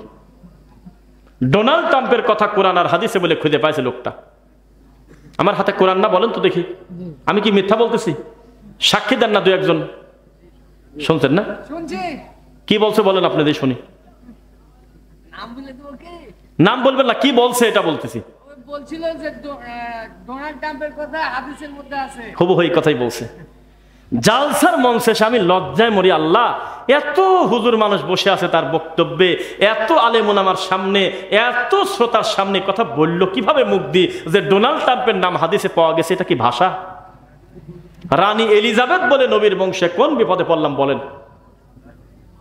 ডক্টর ইউনূসের সাথে বলে দেখা হয়, বলছে যে আপনি সুদ খাওয়া বাদ দিতে পারেন না। উনি বলছে হ্যাঁ, এইসব কথা মানুষের সামনে খিলখিল করে হাসে। আর কি যে নোংরামি করে, 60, 70, 80 হাজার টাকার নিচে তার আনা যায় না। মানুষ কত বিপদে আপনি বলেন। আমি তো তাই মজা করে বলি, এ জাতি হলো ক্যান্সারের রোগী, এর হাতে আমাদের হুজুররা নাপা দিয়ে দিচ্ছে হাতে খাগা। এই জাতির অপারেশন দরকার, ওপেন হার্ট সার্জারির। ইমানের শেষ, শিরিক করতে করতে, কুফর করতে করতে, বিদাত করতে করতে, ভ্রান্ত আকীদা শরীরের ভিতরে, মনের ভিতরে এমন ভাবে ঢুকেছে, না বোঝে তাওহীদ, না বোঝে ঈমান, না বোঝে আকীদা, না বোঝে মানহাজ। বোঝা কি যাচ্ছে?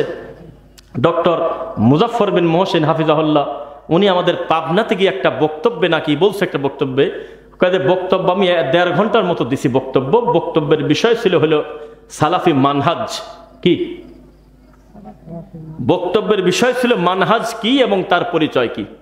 এই 1.5 ঘন্টা ধরে বক্তব্য দেওয়ার পরে একটা লোক নাকি ওই রুমের ভিতরে যখন কথাবার্তা সবাই বলতেছে, তখন বলতেছে যে আপনি এই বিষয় নিয়ে ওয়াজ করলেন কি কামে? কি বলছি? কাজ আপনি মাযহাবের বিষয়ে ওয়াজ করলেন কেন? আমার এই এলাকায় কি কোনো মাযহাবী লোক আছে নাকি? সব তো আমরা আহলে হাদিস। কাজে হায় রে কপাল, আমি বললাম মানহাজ আর উনি বলে বোঝেছে মাযহাব। হায় রে যন্ত্রণা। তার মানে মানহাজটা কি এখনো পর্যন্ত হুজুরও জানে না, হুজুরের মুসল্লিও জানে না। এই জন্যই তো মানহাজ তারা ফলো করে হলো শিয়াদের মানহাজ। কিসের মানহাজ? শিয়াদের মানহাজ। বক্তার টুপির গায়ে লেখা আছে ইয়া আলী। কি লেখা আছে? আমি মিথ্যা বললে ধরা খেয়ে যাবো, কিন্তু টুপি, বড় টুপি, উঁচু টুপি। আমারটা তো শখ করে পড়ছি, বেশিরভাগ কাপড়ের তা পড়ি। আমার এই 3টা টুপি এক জায়গা করলে যত বড় হয় বক্তার টুপি তত বড়। 5 কেজি চাই লাগবে। হ্যাঁ 5 কেজি বা 3-4 কেজি আটবে আর কি। তার ভিতরে কি মুড়ি মাখা খায় কিনা জানি না, এত বড় 3-4 তলা টুপি। এই টুপির এই মুখামুখি লেখা ইয়া আলী, আছে ইয়া কি, ইয়া আলী। ডান পাশে লেখা আছে ইয়া হাসান, বাম পাশে লেখা আছে ইয়া হোসাইন। কিছু কিছু টুপি দেখলাম যে এইভাবে একটা তারকার মতো চিহ্ন দিয়ে ভিতরে ফোঁটা 5টা। তখন বলতেছে 1 ফাতেমা, 2 হাসান, 3 হোসাইন, 4 মোহাম্মদ সাল্লাল্লাহু আলাইহি ওয়াসাল্লাম, 5 আলী। পাক পাঞ্জাতন বলে চালাই দিচ্ছে। কিসের সাথে কি পাক পাঞ্জাতন শব্দ নিয়ে বলতেছে আমার এই টুপিটা হলো জান্নাতি টুপি। নাউজুবিল্লাহ। তাহলে আপনি এবার আমাকে বলেন, আকীদার বিষয়ে আমাদের দেশের মানুষ অজ্ঞ নাকি বলেন? অজ্ঞ। তারা জানে না যে আকীদা কাকে বলে। একবার যদি কেউ মুখ দিয়ে ওজনওয়ালা জিনিস তোলার সময় যদি বলে ইয়া আলী, সিয়ারটা ভারী, বোঝাটা ভারী, ভ্যানটা ধাক্কা দিচ্ছে কিন্তু ভ্যানটা উঠতে চাচ্ছে না, ভ্যানের ভিতরে অনেক মাল আছে, হয়তো পারে না, তুমি পিছন থেকে জোরে জোরে ধাক্কা দিচ্ছে আর বলতেছে ইয়া আলী উঠুক। এই কথা বলার সাথে সাথে উনি আর এখন মুসলিম নাই, ওনাকে বলতে হবে আস্তাগফিরুল্লাহ ওয়া আতুবু ইলাইহি, আশহাদু আল্লা ইলাহা ইল্লাল্লাহ ওয়া আন্না মুহাম্মাদুর রাসূলুল্লাহ। কেননা এখানে ডাকতে হতো তার সৃষ্টিকর্তার, ও মাখলুককে ডাকতেছে কেন? এখানে ডাকবে তার খালেককে, রব্বুল আলামিন শক্তি দেন আমাকে, হে রহমান তুলে দেন, হে গফুর একটু তুলে দেন, হে আজিজ একটু তুলে দেন। কিন্তু বলতেছে ইয়া আলী, মানে আলী তুমি শক্তি দিয়ে দাও। আছে নাকি এরকম ভ্রান্ত আকীদার লোক? আছে আছে।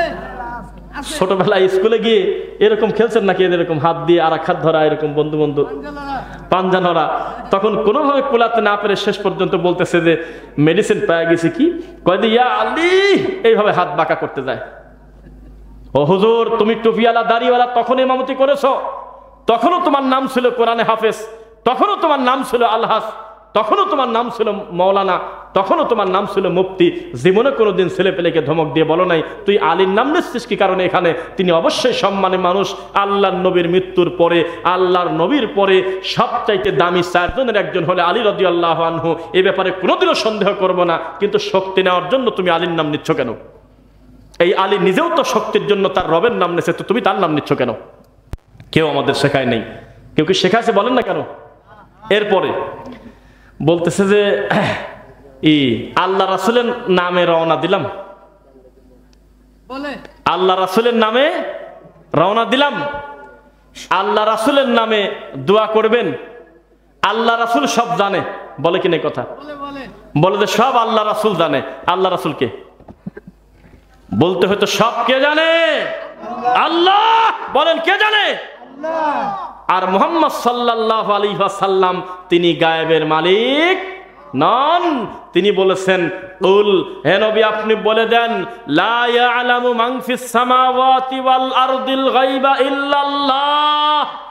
আসমান আর জমিনে আল্লাহ ছাড়া গায়েবের মালিক কেউ নাই, এ কথা নবী বলতেছে। সুবহানাল্লাহ, পবিত্র কোরআনের কথা। তাহলে গায়েবের মালিক কে?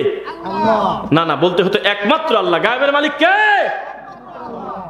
যদি বলেন যে লা ইলাহা ইল্লাল্লাহ মানে আল্লাহ ছাড়া মাবুদ নাই, তাহলে অর্থটা পূর্ণতা পাইল না। বলতেছে আল্লাহ ছাড়া সত্য কোনো মাবুদ নাই।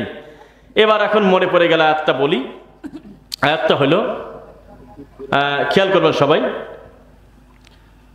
বলতেছে সব মাবুদকে, লা তাযারুন্না আলিহাতাকুম ওয়ালা তাযারুন্না ওয়াদ্দাম ওয়ালা সুওয়াআ ওয়ালা ইয়াগুসা ওয়া ইয়াউকা ওয়া নাসরা।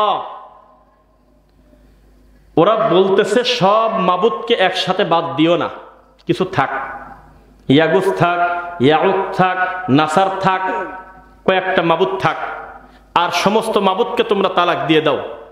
আল্লাহ আর হাতে গোনা 5-6 জনকে ঠিক রাখো। এ কথা বলে তাদের মূর্তি করা হলো, বা তাদেরকে একটু কিছু একটা চিত্র করে দেওয়া হলো। আব্দুল্লাহ ইবনে আব্বাস রাদিয়াল্লাহু আনহু তিনি বলতেছেন ব্যাখ্যাতে এই আয়াতে, যে যারা এই মূর্তি মানে শুরু করলো বানানো, তারা সরাসরি তখনও পূজা করে নাই। আর যাদের মূর্তি বানালো তারাও লোক খারাপ না, তারা হলো ওই জামানার বুজুর্গ ভালো লোক। ওয়াদ্দা, সুয়া, ইয়াগুস, ইয়াউক, নাসর, এগুলো ভালো লোক, এগুলো বুজুর্গ লোক, সম্মানী লোক, এরা ভালো। তো ওরা করলো কি, একটা আকৃতি দিয়ে দিল যে এদেরকে তো পরবর্তী জেনারেশন ভুলে যাবে যে এরা কি জিনিস ছিল, এরা তো ভালো লোক। এই কথা বলে একটা পর্যায়ে তারা মারা গেছে। মারা যাওয়ার পর তার ছেলে ফেলে এসে মনে করলো, আরে বাপ মা এত কষ্ট করে একটা আকৃতি দিয়ে গেছে, এ তো ধুলা হয়ে গেছে রে, একটু চারপাশে বাঁধে দে, এ তো ধুলাবালি আসবে, তো কুকুর আসবে, বিড়াল আসবে রে। তখন তারা চারদিকে একটু যত্ন করতে করতে এক পর্যায়ে তারা পূজা শুরু করে দিল। একদিনে মাজারে সেজদা দেওয়া শুরু হয় নাই। যেদিন থেকে কোরআন মাজিদের নাম উঠে গিয়ে কোরআন শরীফ হয়েছে, সেদিন থেকে কবরের নাম হয়েছে মাজার শরীফ। একদিনে হয় নাই। এগুলো বুজুর্গদের পাপ। সমাজের ভালো মানুষের নামে এই সমস্ত কিছু বুজুর্গদের নোংরামিতে আমাদের এই দেশে শিরিক এবং কুফর উঠেছে।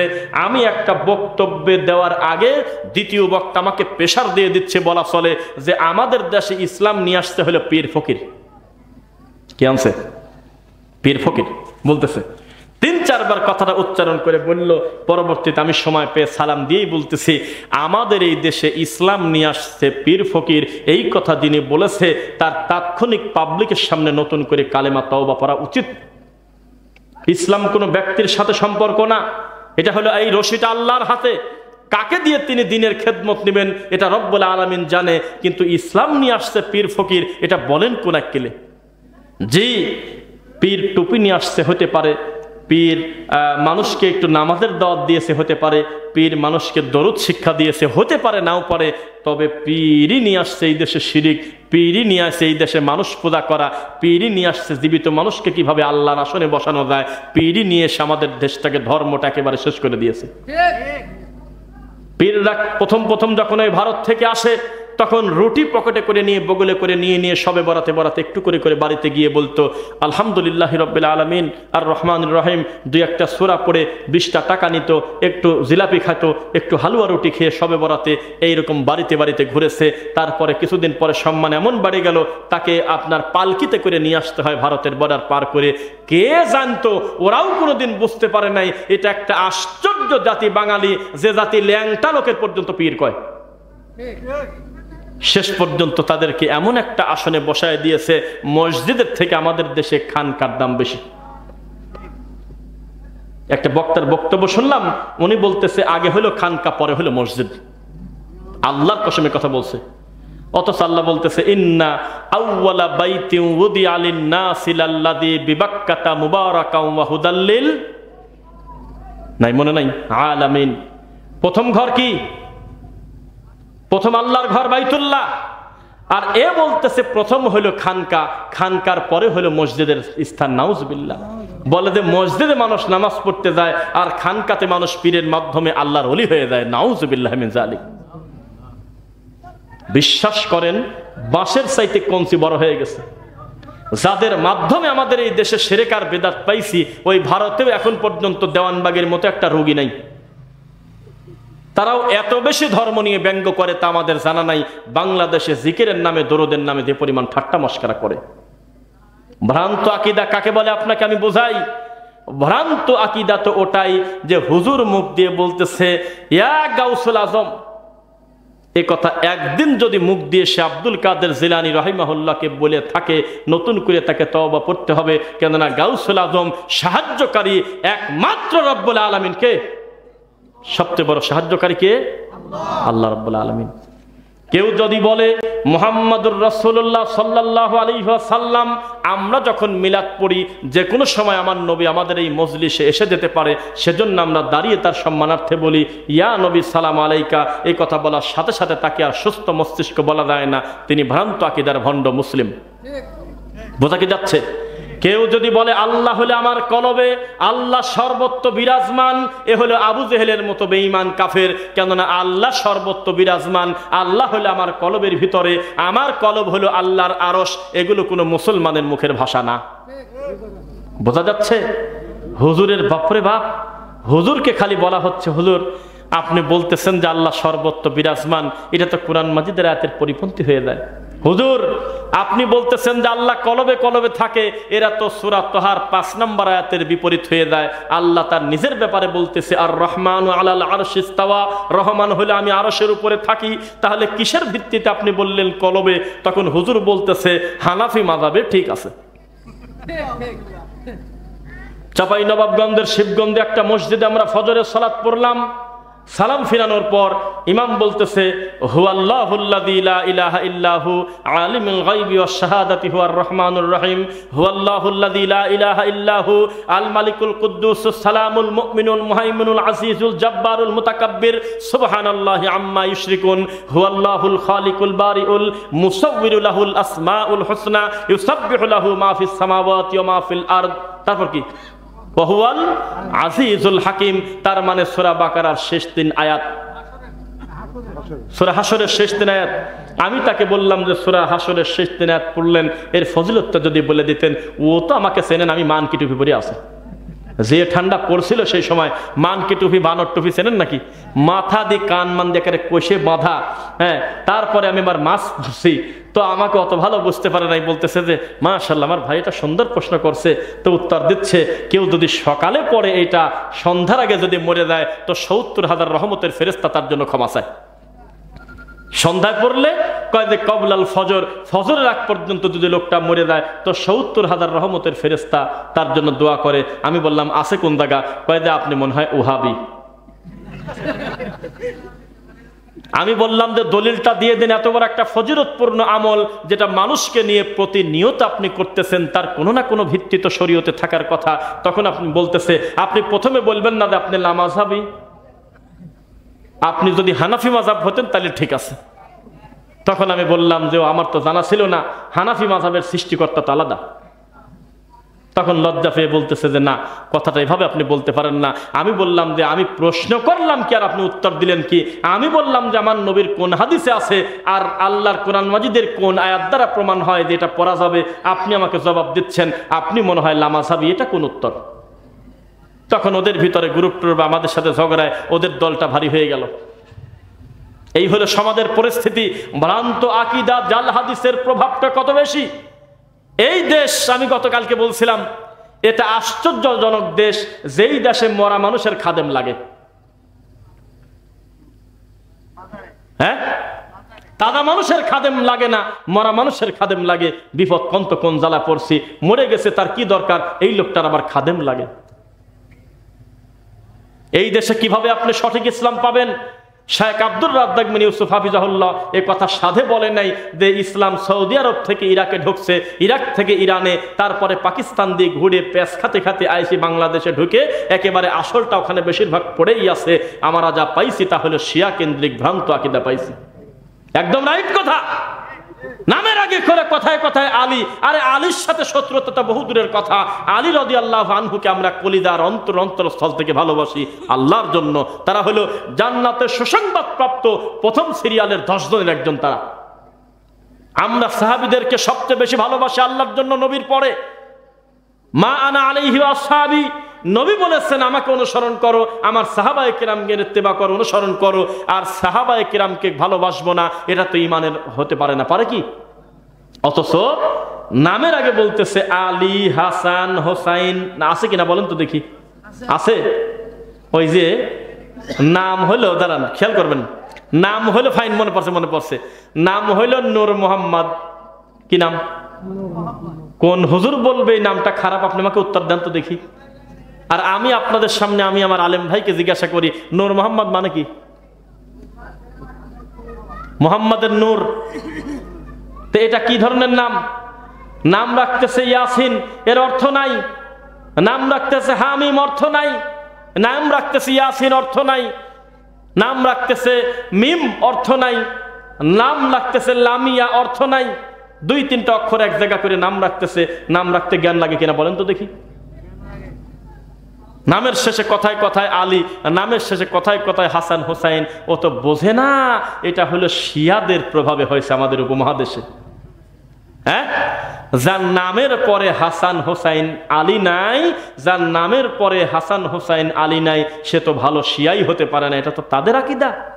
এত সুন্দর নাম মোহাম্মদ, আলহামদুলিল্লাহ যথেষ্ট। আবার লিখতেছে মোহাম্মদ আলী, কথা কয় না?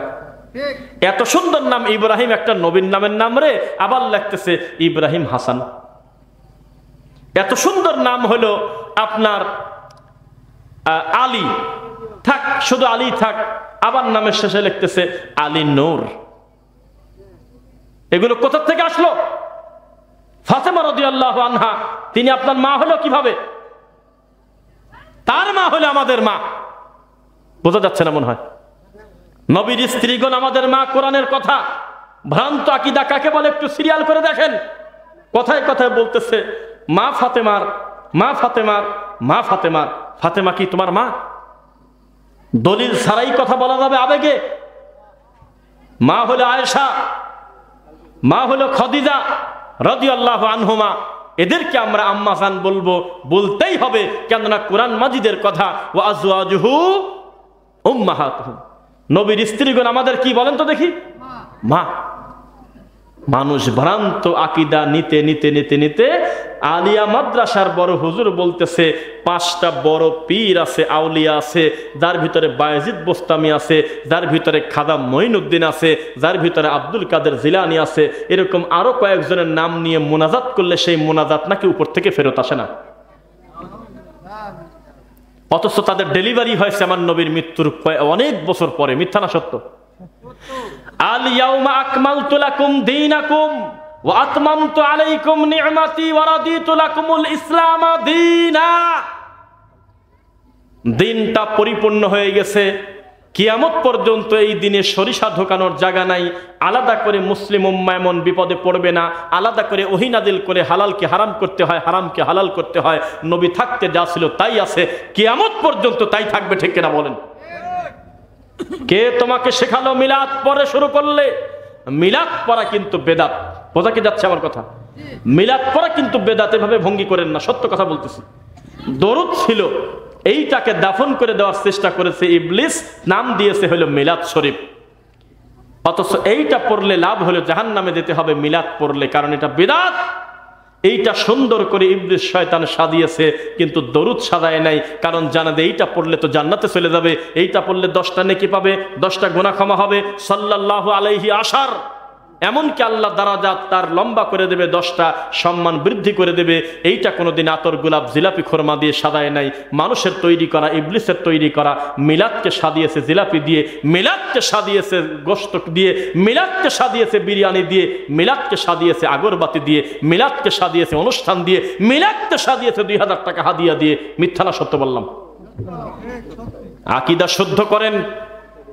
একবার যদি মুখ দিয়ে বলেন যে আল্লাহ আবার নাই কোন জায়গা, আমার কলবেই আছে, সেদিন আপনি মনে রাখবেন এটা মুসলমানের আকীদা হতে পারে না। কেউ যদি বলে মুহাম্মদ সাল্লাল্লাহু আলাইহি ওয়াসাল্লাম নূরের তৈরি, সে এখনো নবীকে চিনতে পারে নাই, এখনো তার নবীকে মানুষই স্বীকার করে না, এই লোকটা কিভাবে তার সুপারিশ আশা করে? এই লোকটা কিভাবে আশা করেন আমি নবীর কাছ থেকে হাউজে কাউসারের পানি পাবো? কথা বোঝা যাচ্ছে? দেখেন, সত্য কথা প্রচার করলে লাভ আছে, আছে নাকি? প্রমাণ একটা দেই। আগে থেকে আমরা শুনতাম পীর সাহেব চর্ম নাই। কি শুনতাম? পীর সাহেব চর্ম নাই। তো আমরা যখন বললাম যে পীর মানে ইবলিস, এ ছাতা আরবিতে বানানি হয় না, আরবিতে প কোনো অক্ষরই নাই, এটা ইবলিসের ডেলিভারি দেওয়া একটা শব্দ, এটা আমাদের মাতৃভাষাও নাই, আরবিতেও নাই। তখন দেখলো যে পীরের কথা এত বেশি সত্য কথা আমরা পাবলিকের সামনে ছড়াই দিছি, এখন তারা পীর সাহেব না লেখে, মাঝে মধ্যে বেশিরভাগ ক্ষেত্রে নামের নিচে লেখে শায়েকে চর্ম নাই। কি চর্ম নাই? শায়েকে চর্ম নাই। আমি সেদিন এটা দেখে কে আল্লাহ, এ বলে শায়েকে চর্ম নাই, নাউজুবিল্লাহি মিন যালিক বললেন না।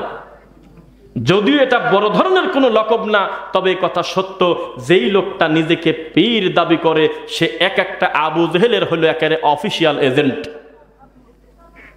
সে সারের ডিলার থাকে না এলাকায়, সারের ডিলার, তেলের ডিলার, আরএফএল এর ডিলার, বিভিন্ন ফ্রিজ কোম্পানির ডিলার, বিভিন্ন ডিলারশিপ নেয় না মানুষ?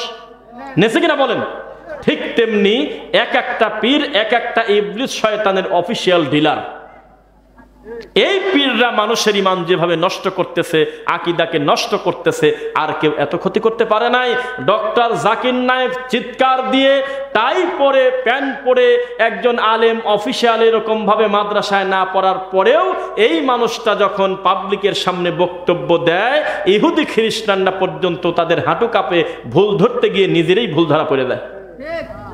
তখন তারা বুঝতে পারলো বাপরে বাপ, ইসলামের সৌন্দর্য এটাকেই বলে। হা করে 300 কোটি 400 কোটি লোক আমরা টিভির পর্দায় হা করে তাকিয়ে আছি আর ভাবতেছি, কিরে এ কি ম্যাগনেট রে, এত সুন্দর করে সায়েন্টিফিক ব্যাখ্যা দিয়ে আমার রাসূলের আদর্শ প্রচার করে যাচ্ছে, আর আমার দেশের হুজুর বলতেছে যে মিলাদ পড়ে না তার বউ তালাক। কোন জ্বালার জ্বালা বলে নাকি। আব্বাসে তো ডেলিভারি দিয়েছে কয়দিন আগে আর একটা কথা, যে নবীজির নাকি কবরকে রওজা মুবারক বললে সে বলে কাফের। ওর মুখের সবচাইতে ছোট গালি হলো কাফের। শুনছেন, সাহাবায়ে কেরাম নবীর কবরকে কবর বলছে, আল্লাহর কসম আল্লাহ নিজে কবরকে কবর বলছে। জান্নাতি মানুষ শুয়ে আছে, সেটাকে আমরা জান্নাতুল বাকি কোরআন হাদিসে খুঁজে পাই নাই, আমরা পেয়েছি বাকিউল গারকাত, বাকির কবরস্থান। আর ও বলতেছে নবীর কবরকে যদি কেউ কবর বলে, রওজা শরীফ না বলে, সে নাকি কাফের।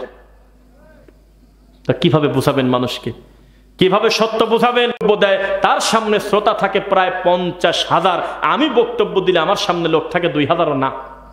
তো জাতিতে বলবেই, আমাদের গালি দেবেই, কারণ এই যে হাজার হাজার বসে আছে, এগুলো হলো কচুরি পানা, এগুলো হলো গরু ছাগল, এদের কোনো ফিলিংস নাই, এদের কোনো অনুভূতি নাই, শিরক বোঝে না, বিদআত বোঝে না, তাওহীদ বোঝে না, সুন্নাহ বোঝে না, কিচ্ছু বোঝে না, খালি বোঝে হলো বক্তা গরম গরম কথা বলে যখন থামবে, আমি তখন বলবো যে ঠিক। এই তো আমাদের শ্রোতা। বোঝা যাচ্ছে, জবাবদিহিতা না থাকার কারণে মানুষ তার আকীদাকে ভ্রান্ত করতে করতে পরিস্থিতি কোন জায়গায় চলে গেছে। আর একটা কথা বলি, বাচ্চা যখন জন্ম নেয় তখন কাশি, তারপরে হলো কি বলে লোহা, তারপরে হলো আর কি শিক, এই ধরনের জিনিসগুলো বালিশের পাশে রাখে। আপনারা কি খবর পাইছেন কোনোদিন? মহিলারা দেখেন, কথা বলি আজকে নাকি, যে কয়জন থাকে থাকুক, আমরা সত্য কথা বলি, আমরা আশাবাদী আল্লাহ যাদের কবুল করবেন তারা শুনবে ইনশাআল্লাহ। আল্লাহর কসম, আমরা নিজেরা দেখেছি ছোটবেলায় দাদিদের, মা চাচিদের বাচ্চা যখন জন্ম নিত, জন্ম নেওয়ার পরে তার বালিশের কাছে হাড় হাড্ডি, তারপরে লোহা, কাঁচি, তারপরে পেরেক, 4-5টা লোহার জিনিসপাতি রাখতো। গরুর হাড়, এই তো কাকা সাক্ষী দিয়েছে। তা আমরা যদি বলতাম যে এগুলো কেন, তো বলতো যে ইবলিস শয়তান বলে লোহা দেখে ভয় পায়। কি জ্বালায় পড়ছে বলেন এখন। এক সময় ছিল না এটা?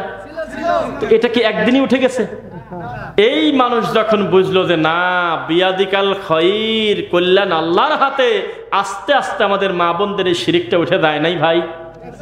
এরপরে আসেন, আমি নিজে দেখছি আমার এক রিলেটিভের বাড়ি, আমি নাম বলা মুশকিল আজকাল, কারণ আমাদের প্রতিটা বক্তব্য লাইভ হয়, ওরা আবার শুনে ফেললে লজ্জা পাবে। আমার নিজের খুব ঘনিষ্ঠ রক্ত, এটুকু বলে দিলাম। তার বাড়িতে আমি ছোটবেলায় দেখছি অনেক ছাগল ছিল, গরু ছিল, সুন্দর বড় ঘর ছিল, সেই ঘরের ভিতরে আল্লাহর কসম মূর্তি ছিল, অথচ মুসলমান। কি ছিল? মূর্তি। আর এখানে কি জানে এরকম করে দেওয়া। তা আমরা বলতাম যে এটা কেন, তো বলতেছে সাপ দুধ খাওয়া যায় তো, তাই মনসা দেবীর ছবি রাখছি। আবার বল, আপনি মুরব্বী, আপনি বলেন কি কথা। হ্যাঁ, দেখছেন,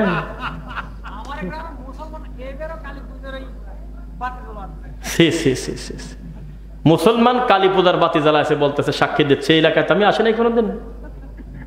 কি পরিমাণ শিরিক, কি পরিমাণ কুফর আমাদের এলাকায় ছিল, আস্তে আস্তে উঠতেছে, আমরা স্বীকার করি, কিন্তু এই কুফরগুলো চিরতরে উঠার দরকার আছে কিনা? আমরা নিজেরা দেখছি। আমরা বললাম যে ছাগলের ঘরে এইভাবে মূর্তি কেন, তো বলতো এটা হলো মনসা দেবীর ছবি, যতক্ষণ পর্যন্ত এই মূর্তি থাকবে একটা সাপও ঢুকতে পারবে না। এটা মানুষের বিশ্বাস। প্রথম রুটি বানায় চালে থুয়ে দিয়েছে। আমার কথা মিথ্যা প্রমাণ করেন তো দেখি। ভ্রান্ত আকীদা বিশ্বাস কি পরিমাণ ছিল বলি। প্রথম রুটি বানায় আমার মা, আমার চাচি প্রথম পিঠা বানায় কাউকে দেয় নাই, চালে রেখে দিয়েছে। কোথায় রাখছে? চালে। দেখছেন, চাইলে তাকে দেয় নাই, চালে রাখছে। ওটা কাক খাবে? খেলেই বরকত, না খেলে বিপদ আছে। এইভাবে বিশ্বাস করত। এখনো পর্যন্ত লাউয়ের জানলা চেনেন? লাউয়ের জানালায় জুতা ঝোলা রাখে। পেঁপের গাছে না, পেঁপের গাছে জুতা থাকে। ডাব গাছে রাখে, ডাবে বলে ভিতরে পানি ঠিক মতো হয় না, জুতা ঝোলা দিছে। জুতার পরে ডাবে পানি ভরে যাবে। মানুষ কত নোংরা। গাড়িতে যাচ্ছি প্রাইভেট কারে, সামনে যাচ্ছে ট্রাক, ট্রাকের নিচে জুতা ঝুলতেছে। নির্লজ্জ জাতি, ঝাড়ু ঝাড়ু দেয়, সেই মোতা শলা কয় আমার ওইদিকে, এই মোতা শলা ঝুলতেছে। এগুলো দিলে নাকি অ্যাক্সিডেন্ট হয় না, নজর কমে যায়। নাউজুবিল্লাহ। বাচ্চার কপালে কালো বড় টিপ, বলা হলে তো নিরীহ বাচ্চা, ওর তো গুনাই শুরু হয় নাই, শরীয়তে আসে নাই, এত সুন্দর ফুটফুটে বাচ্চার এভাবে কপালে টিপ দিলেন কেন? দুই একজন কয় সৌন্দর্যের জন্য, আর 98% কয় যে যাতে নজর না লাগে। একটা মহিলার বাচ্চা যদি কান্নাকাটি করে বেশি, আর এক মহিলা বলে বাচ্চা কাঁদবে না, আবার একটা তাবিজও তো একটা দোয়া পর্যন্ত গলায় নাই, তোমরা কেবা আগো, একটা তাবিজও গলায় নাই, একটা কোরআনের আয়াত দোয়াও নাই, তারপরেও যদি কাঁদে, কয় যে কতদিন পরে বলতেছি একটা হুজুরকে দিয়ে বাড়িটা বন্ধ করে দাও, দেও না। কয়েকটা প্যারাক পড়ে, সূরা মুজাম্মিল পড়ে, আরো কিছু আয়াত পড়ে পুরা বাড়িতে প্যারাক গাড়ি হুজুর বলতেছে আমি আজকে কি করলাম, বাড়িটা বন্ধ করে দিয়ে গেলাম। তারপরেও যদি বাড়িতে জ্বালাতন করে, তারপরেও যদি বাড়িতে রাত্রে ঘুমের ভিতরে মনে হয় সালের উপর কে জানি ঢেল দেয়, তখন ওই কবিরাজ বলতেছে এবার আপনার তো খরচ বেশি পড়বে নি, এবার একবারে বোতলে ভরে দিয়ে যাব। সকাল থেকে সন্ধ্যা পর্যন্ত কি জানি করে পেরাক জ্বালায়, তারপরে খালতাল করে হু হু করে চিৎকার করে জিকির টিকির করে শেষ পর্যন্ত একটা বোতলের ভিতরে কিছু একটা রেখে থাপ্পড় দিয়ে মুটকে আটকায় মাটির নিচে গাড়ি দিয়ে বলতেছে আজকে তোমাকে একবারে দাফন কাফন করে দিয়ে গেলাম জিনকে।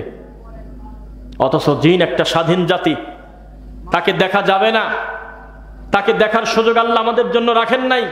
সেই জিনকে নাকি ধরে বোতলে ভরল, আবার সেই বোতল আবার মাটির নিচে গাড়িয়ে দিয়েছে। এরকম হুজুর আমাদের এলাকায় আছে কিনা বলেন? আর একটা নতুন ডেলিভারি শোনেন, বানেশ্বরের নাম শোনেন নাই? বানেশ্বর গরুহাট আছে মনে হয়, গরুহাটের পাশে আমাদের 3 দিন মাহফিল থাকার কারণে ওখানে এই পাশে একটা আলহাজ নাম আছে, ব্যক্তির নাম জানি না, তার নামের উপরে একটা হোটেল আছে, 2 তলা না 3 তলা। হ্যাঁ হ্যাঁ, ওই জায়গা আমরা 3 দিন ছিলাম। 3 দিন থাকার পরে আমরা ফজরের সকালবেলা আমরা নাস্তা করতে বের হয়েছি গরুহাটের পাশে একটা দোকানে। তো তখন একটা মুরব্বী লোকের কাছে দোকানে বসে আছে একটা লোক আসে বলতেছে যে আমার নাতি খুব কাঁদতেছে, খুব জ্বালাচ্ছে, রাত্রি খালি চেতন পায়, লাভ দিয়ে ওঠে, খুব কাঁদে, কি করা যায়? তখন বললো যে আপনি নিয়ে আসেন, আপনার নাতিকে নিয়ে আসেন, আমি ঝাড়িয়ে দিই। তো বলতেছে আপনার আমার নাতির নিয়ে আসবো, নাতি কি এনে নাকি? নাতি হলে সিরাজগঞ্জ উল্লাপাড়া বিয়ে দিছে আমার মেয়ের, ওই জায়গাতে কাঁদতেছে, কি করবেন করেন। তো কয় যে তুমি ফোন দিয়ে লাউড স্পিকার দাও, আমি এনতে ঝাড়িয়ে দিচ্ছি। ডেলিভারি যায়, কুরিয়ার সার্ভিস যায়, কোন জায়গা দেখেন। পরে বাটনওয়ালা ফোন, আমি যদি ভুল না করে, আল্লাহ শুনতেছে, নোকিয়া মোবাইল আগে কর, সেই মোবাইলে ফোন দিয়ে লাউড স্পিকার দিয়ে দিচ্ছে। লাউড স্পিকার দিচ্ছে আর এখান থেকে কি জানি পরে খালি ফোনটা জোরে করে দেয়, কি পরে তা বুঝতে দেয় না। তখন ওখান থেকে বলতেছে একটু কি ভালো লাগে, বাচ্চা কি এখনো কাঁদে, দেখালে ঠিক হয়ে যাবেনি। এই কথা বলার পরে তখন এই মুরব্বীর হাতে আমার সামনে গ্রামের মানুষ 400 টাকা দিল, 400 টাকা দিয়ে চলে গেল। তখন আমরা একটু পিছু নিলাম, তার একটু পিছু নিয়ে বললাম যে ভাই সালাম দিয়ে, ভাইজান কেমন আছেন? কয় আলহামদুলিল্লাহ। তো বললাম যে ওনার কাছে গেলেন, উনি কি কি করে? তো কয় জন্ডিসের ডাব পড়ে, তারপরে হাড়ের পর হাড় উঠলে সারিয়ে দেয়, ডান পাও যদি ভাঙে দেয় তো বাম পায়ে গাছ দেয়, মাথা ব্যথা হলে ওনার কাছে গেলে কিসের শিকড় দিন, বাটি খালি শনিবারের দিন 3 নিঃশ্বাসে খাওয়া লাগে। তারপরে যদি কোনো মানুষ যদি ঘুমের ভিতরে লাভ দিয়ে ওঠে, অসুবিধা হয়, ঝামেলা হয় বাড়িতে, তাহলে ওনার কাছে 7টা পীরের সরাসরি ইজাজত প্রাপ্ত লাল সুতা আছে, বিভিন্ন কিছু সিরিয়াল করে ওই লোকটা আমাকে বলতেছে। তো মানুষের আকীদা কোন জায়গায় ছেদে মুসলমান আর ইমান দেখ কবে চলে গেছে সে জানেই না। এটা হলো সেই মিজানুর রহমান আজহারি ভাইয়ের দাওয়াতে যাওয়ার পর কোলাকুলি করলে কাফের হয়ে গেছে, এই জাতি লোকের মতো হয়েছে। একটা মুসলমানকে দাওয়াত দিয়েছে, সেই দাওয়াত খায় তার সাথে কোলাকুলি করার কারণে লাইভ আসি বলতেছে আশহাদু আল্লা ইলাহা ইল্লাল্লাহ ওয়া আশহাদু আন্না মুহাম্মাদুর রাসূলুল্লাহ, আমি নতুন করে কালেমা পড়তেছি, আমি এখন মুসলমান ছিলাম না, হয়ে গেলাম আবার মুসলমান। তখন আমরা আবার চিন্তা করলাম তুমি আদৌ কি মুসলমান ছিলা কিনা, আদৌ কি ইমান তোমার ছিল কিনা, যে তোমার যেই ইমানটা মুসাফা করলে ভেঙে যায়। অথচ আমার নবী ইহুদিদের সাথে ব্যবসা খাওয়া দাওয়া হয়েছে, হয় না ইহুদির বাড়িতে? আরে মুসলমানের বাড়িতে দাওয়াত খেতে গিয়ে শুধু তার পীরের মুরিদ না হওয়ার কারণে উনি বলতেছে আমি কাফের হয়েছিলাম, আমি নতুন করে কালেমা পড়লাম। কালেমা পড়তে সে বলতেছে আল্লাহ তুমি আমাকে ক্ষমা করো, নবী তুমি আমাকে ক্ষমা করো। কি কয় রে, আবার কি করলো কামরা কও? মানে কেবল পড়তেছে আশহাদু আল্লা ইলাহা ইল্লাল্লাহ, এটা বললে কিন্তু মুসলিম আসলে হয়, জানেন কি? আসলে যদি মন থেকে কেউ পড়ে আর যদি অন্য কোনো গুনাহ এখনো না করে, তাহলে তাকে আমরা মুসলিম বলবো, সুধারণা করব। কেবল কালেমা পড়েই বলতেছে আল্লাহ তুমি আমার ক্ষমা করো, আল্লাহ নবী তুমি আমাকে ক্ষমা করো। তখন বললাম যে মাল আবার তো ব্যাকে চলে গেল রে, এটা আবার যা ছিল তাই। আস্তাগফিরুল্লাহ আযীম। যাদের এই বিশ্বাস আছে যে শুধু আল্লাহর কাছে ক্ষমা চাইলে হবে না, নবীর কাছে ক্ষমা চাইতে হবে, ওটা কি মুশরিক না মুসলিম? এবার তাকান, সব কথাই বলে দেই, আজকে সময় পাচ্ছে অনেক কথা বলে দেই। খুব ভালো লাগছে। আল্লাহর নবী সাল্লাল্লাহু আলাইহি ওয়াসাল্লাম ছেলে তো আল্লাহর কাছে চাইতে বলেছেনই, সবকিছু তো আল্লাহর কাছে চাইতে বলেছেনই, জুতার ফিতাও যদি ছিঁড়ে যায় আল্লাহর কাছে চাইতে বলছে। কেউ কেউ চ্যালেঞ্জ করবেন? জুতার ফিতাও যদি ছিঁড়ে যায় আল্লাহর কাছে বলো, আল্লাহ আমার জুতার ফিতে ছিঁড়ে গেল, আপনি একটু সহজ করে দেন। মুসির কাছে যাও সেটা ভিন্ন কথা, তবে আল্লাহকে আগে বিপদের কথাটা বলে নাও। আবু বকর রাদিয়াল্লাহু আনহু বললেন, ইযা সাআলতা ফাসআলিল্লাহ ওয়া ইযা ইসতাআনতা ফাসতাইজ বিল্লাহ ফাসতাইন বিল্লাহ। যা বলার আল্লাহকে বলো, যা কিছু চাওয়ার আল্লাহর কাছে চাও, খবরদার মানুষের কাছে কোনো কল্যাণ কামনা করো না, রবের কাছে বলো। আর অন্তরের পাপের কথা, যা কিছু বলার দরকার, চাওয়ার কথা আল্লাহকে বলে দাও, কোনো মাধ্যম গ্রহণ করো না। আমাদের এলাকার মানুষগুলো কত অজ্ঞভ্রান্ত আকীদা কাকে বলে। যখন বলা হচ্ছে পীরের মুরিদ কেন হলেন, ও পীর সাহেব আপনি মানুষকে মুরিদ করলেন কেন, তখন তিনি জবাব দিচ্ছে নিজের মেয়ে নিজে বিয়ে দেওয়া যায় না, ঘটক লাগে, নিজের গরু নিজে বিক্রি করা যায় না, দালাল লাগে, চেয়ারম্যানের কাছে দেখা করতে গেলে মেম্বারের সিগনেচার লাগে, উপজেলা চেয়ারম্যান পর্যন্ত যেতে চেয়ারম্যানের সুপারিশ লাগে, এমপির কাছে গেলে উপজেলা চেয়ারম্যানের মাধ্যমে যেতে হয়, প্রধানমন্ত্রীর কাছে যেতে গেলে কত হাত বদল করতে হয়। আল্লাহর কাছে এমনি এমনি চলে যাবে পীর সারা? যুক্তি দিচ্ছে নাউজুবিল্লাহ মিন যালিক। অথচ এই পৃথিবীতে হারে মনে পড়ে গেল ডক্টর খন্দকার আব্দুল্লাহ জাহাঙ্গীর রাহিমাহুল্লাহর কথা। আল্লাহ তুমি তাকে ক্ষমা করো, তার প্রতি তুমি দয়া করো, আল্লাহ আল্লাহ তুমি জান্নাতুল ফেরদাউসের মেহমান হিসেবে কবুল করো আল্লাহ তাকে। এই মানুষটা মৃত্যুর আগে বলেছিলেন এই দুনিয়াতে আল্লাহর ওলি হওয়ার চাইতে সহজ কাজ এই পৃথিবীতে নেই, সবচেয়ে সহজ কাজ আল্লাহর ওলি হওয়া। কেননা এই কাজ করতে গেলে কোনো মানুষকে খুশি করার দরকার হয় না, আল্লাহকে খুশি করলেই হয়ে যায়। এই কাজ করতে গেলে আলাদা করে হাত বদল করতে হয় না, কোনো মানুষের সন্তুষ্টি অর্জন করতে হয় না, সরাসরি রবকে খুশি করলেই আল্লাহর ওলি হয়ে গেছে। বুঝেন না মনে হয়? আর আমাদের দেশের হুজুরদের কাছে সবচেয়ে কঠিন কাজ হলো আল্লাহকে খুশি করা। এজন্যই তো এই সমাজে এত দালাল শ্রেণী ভরে গেছে। কোনো কাজ দালাল ছাড়া হয় না, সরাসরি আল্লাহকে ডাকবেন, কালে বেটা তুই আল্লাহ আল্লাহ বলিস কেন, তুই বলবি খাজা খাজা, খাজা বলবে আল্লাহ আল্লাহ। আছে নাকি? আছে। বলতেছে সূরা ফাতিহা নামাজে পড়ো কেন, তুমি তো বলেইছো ইক্তেদাইতু বিহাদাল ইমাম। তখন বললাম যে আমি তা বলি নেই, আমি ইক্তেদাইতু বিহাদাল ইমাম বলি নেই, এই শব্দ নাই। আমি পড়েছি আল্লাহু আকবার, এর পূর্বে আমার মুখ থেকে কোনো শব্দ বের হয় নাই। এই সালাতটা আমি শেষ করব আসসালামু আলাইকুম ওয়া রাহমাতুল্লাহ দিয়ে, মাঝখানে আমি আর কোনো কিছু, যা নবীর পদ্ধতি আছে এর বাইরে কিছু ঢোকাবো না, আগেও কিছু ঢোকাবো না। আমাদের তাগেই মিটায় নিচ্ছে নাওয়াইতু আন উসাল্লি লিল্লাহি তাআলা রাকআতাই সালাতিল ফজর ফরদুল্লাহি তাআলা ইকতাদাইতু বিহাদাল ইমাম মুতাওয়াজ্জিহান ইলা জিহাতিল কাবাতিশ শরীফাতি আল্লাহু আকবার। তার মানে সূরা ফাতিহা ডেলিভারি দিয়ে দিলাম ওর কাছে একবারে। এই মানুষ কত বড় অজ্ঞ, কত বড় জাহেল। রুকুর তাসবিহ ইমাম পড়ে, সেও পড়ে, সেজদার তাসবিহ সেও পড়ে, ইমামও পড়ে, আত্তাহিয়াতু সেও পড়ে, ইমামও পড়ে, ইমামও দরুদ পড়ে সেও পড়ে, ইমামও মাসুরা পড়ে সেও পড়ে, ইমামও সালাম ফিরায় সেও সালাম ফিরায়। সবচেয়ে বড় বিপদ হলো সূরা ফাতিহা। এই জিনিস পড়া যাচ্ছে না, কয়েকটা আমাদের মাযহাবে নাই। বোঝা কি যাচ্ছে নাকি? এবং শুধু নিষেধ করে না, ডাইরেক্ট বলে দেয় নামাজ হবে না।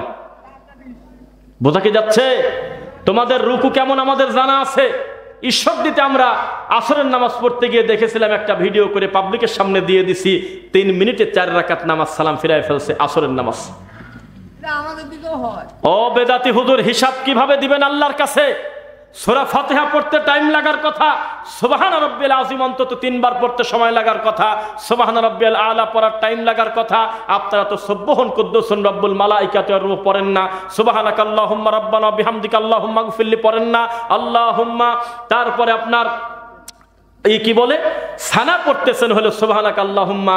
আপনারা বাইদ বাইনি পড়েন না, সময় হয়তো কম লাগালেন ভালো কথা। রুকু করলেন কিভাবে, সিজদা করলেন কিভাবে, 2 সিজদার মাঝখানে সময় দিলেন কিভাবে, রুকু থেকে উঠে সুন্দর করে দাঁড়ালেন কিভাবে, আপনি যখন সালাম ফিরালেন তখন বাদে 1:34 নামাজের নাম হলো আসরের নামাজ, এর ভিতর আবার ইকামতও আছে।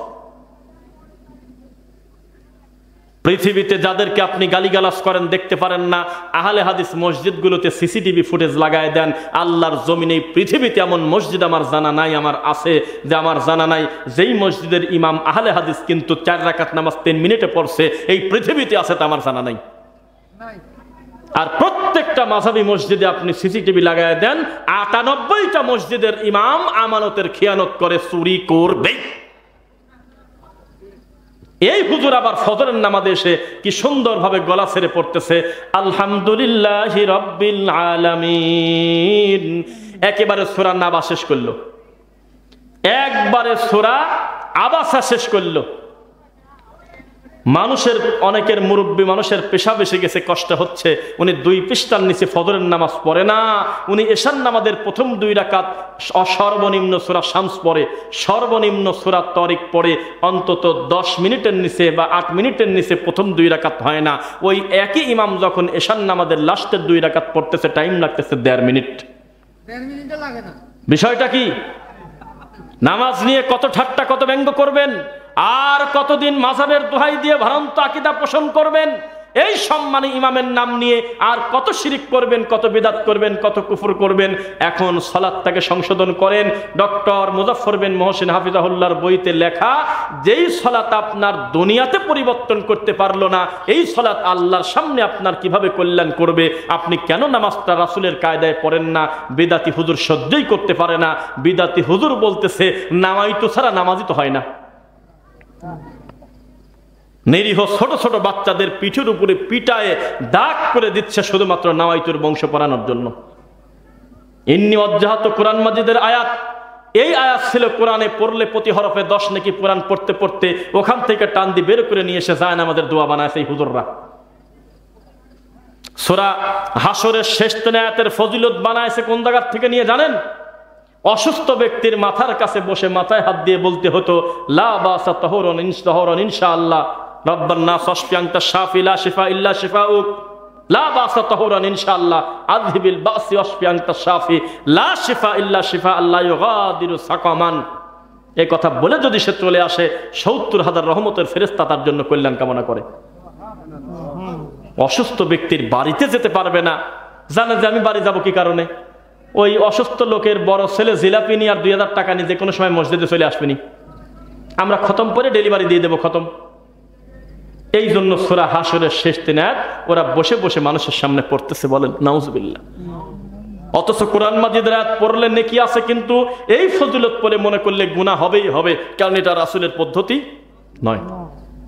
শেষ করে দিই, বিরক্ত হচ্ছেন মনে হয়। একটা বাটন ফোন দেন তোমার কাছে, একটা বাটন ফোন দেন, আমি সময় দেখবো। শোনেন, যেই ইমামকে মুসল্লিরা চায় না তারপরেও জোর করে ইমামতি করে, সেটা হলো অসুস্থ ইমাম। আপনারা ঘুম এসে যদি দেখি যে পড়িয়ে যাচ্ছেন, একবারে ঢুলিয়ে পড়তেছেন, তখন তো আপনাদের প্রতি জুলুম করা আমার ঠিক হবে না। তবে 11:30 প্রায় বেজে গেল, 11:15 পর্যন্ত চলুক, অসুবিধা আছে আপনাদের? কমিটির প্রতি আমরা সন্তুষ্ট, তারা তাদের কথা এবং কাদের মিল পাইছে আলহামদুলিল্লাহ। আমাকে 10টার কথা বলেছে, আমাকে টাইম দেরি করায় নাই, আলহামদুলিল্লাহ টাইম মতো বসে গেছি। আর অতিথিদের জন্য আল্লাহর কাছে শুকরিয়া আদায় করি, তারা আমার রানিং বক্তব্য ঠেকায় দিয়ে কোনো ভাষণ দিয়ে মাহফিলের পরিবেশ নষ্ট করে নাই, আলহামদুলিল্লাহ। তাহলে আমরা আরো 15 মিনিট বলবো, অসুবিধা নাই তো আপনাদের? ইনশাল্লাহ। এবার আসেন, ভ্রান্ত আকীদা সমাজে কিভাবে দিনে দিনে দিনে দিনে ছেয়ে যাচ্ছে। বিদআত এবং শিরক সমাজে কি প্রভাব বিস্তার করে, সবাই খেয়াল করবেন। এই কোথায় জানো, এই ওই যে মাহফিলটা, ওই যে আপনার জায়গার নাম ভুলে গেলাম, বাঘা, চারঘাট বাঘা। হ্যাঁ, চারঘাট বাঘা মাহফিল শেষ করার পরে একটা মুরব্বী বলতেছে, জানেন ফজরের নামাজের আগের 2 রাকাত যে সুন্নাত আছে, রানিং ফজর ভিতরে চলতেছে, বারান্দাতে কিছু লোক সুন্নাত পড়ে, আমি প্রতিবাদ করার কারণে আমাকে মসজিদ থেকে বের করে দিতেছে। বলতেছে তুমি কি জানো না এই 2 রাকাত সুন্নাতের খুব দাম আছে?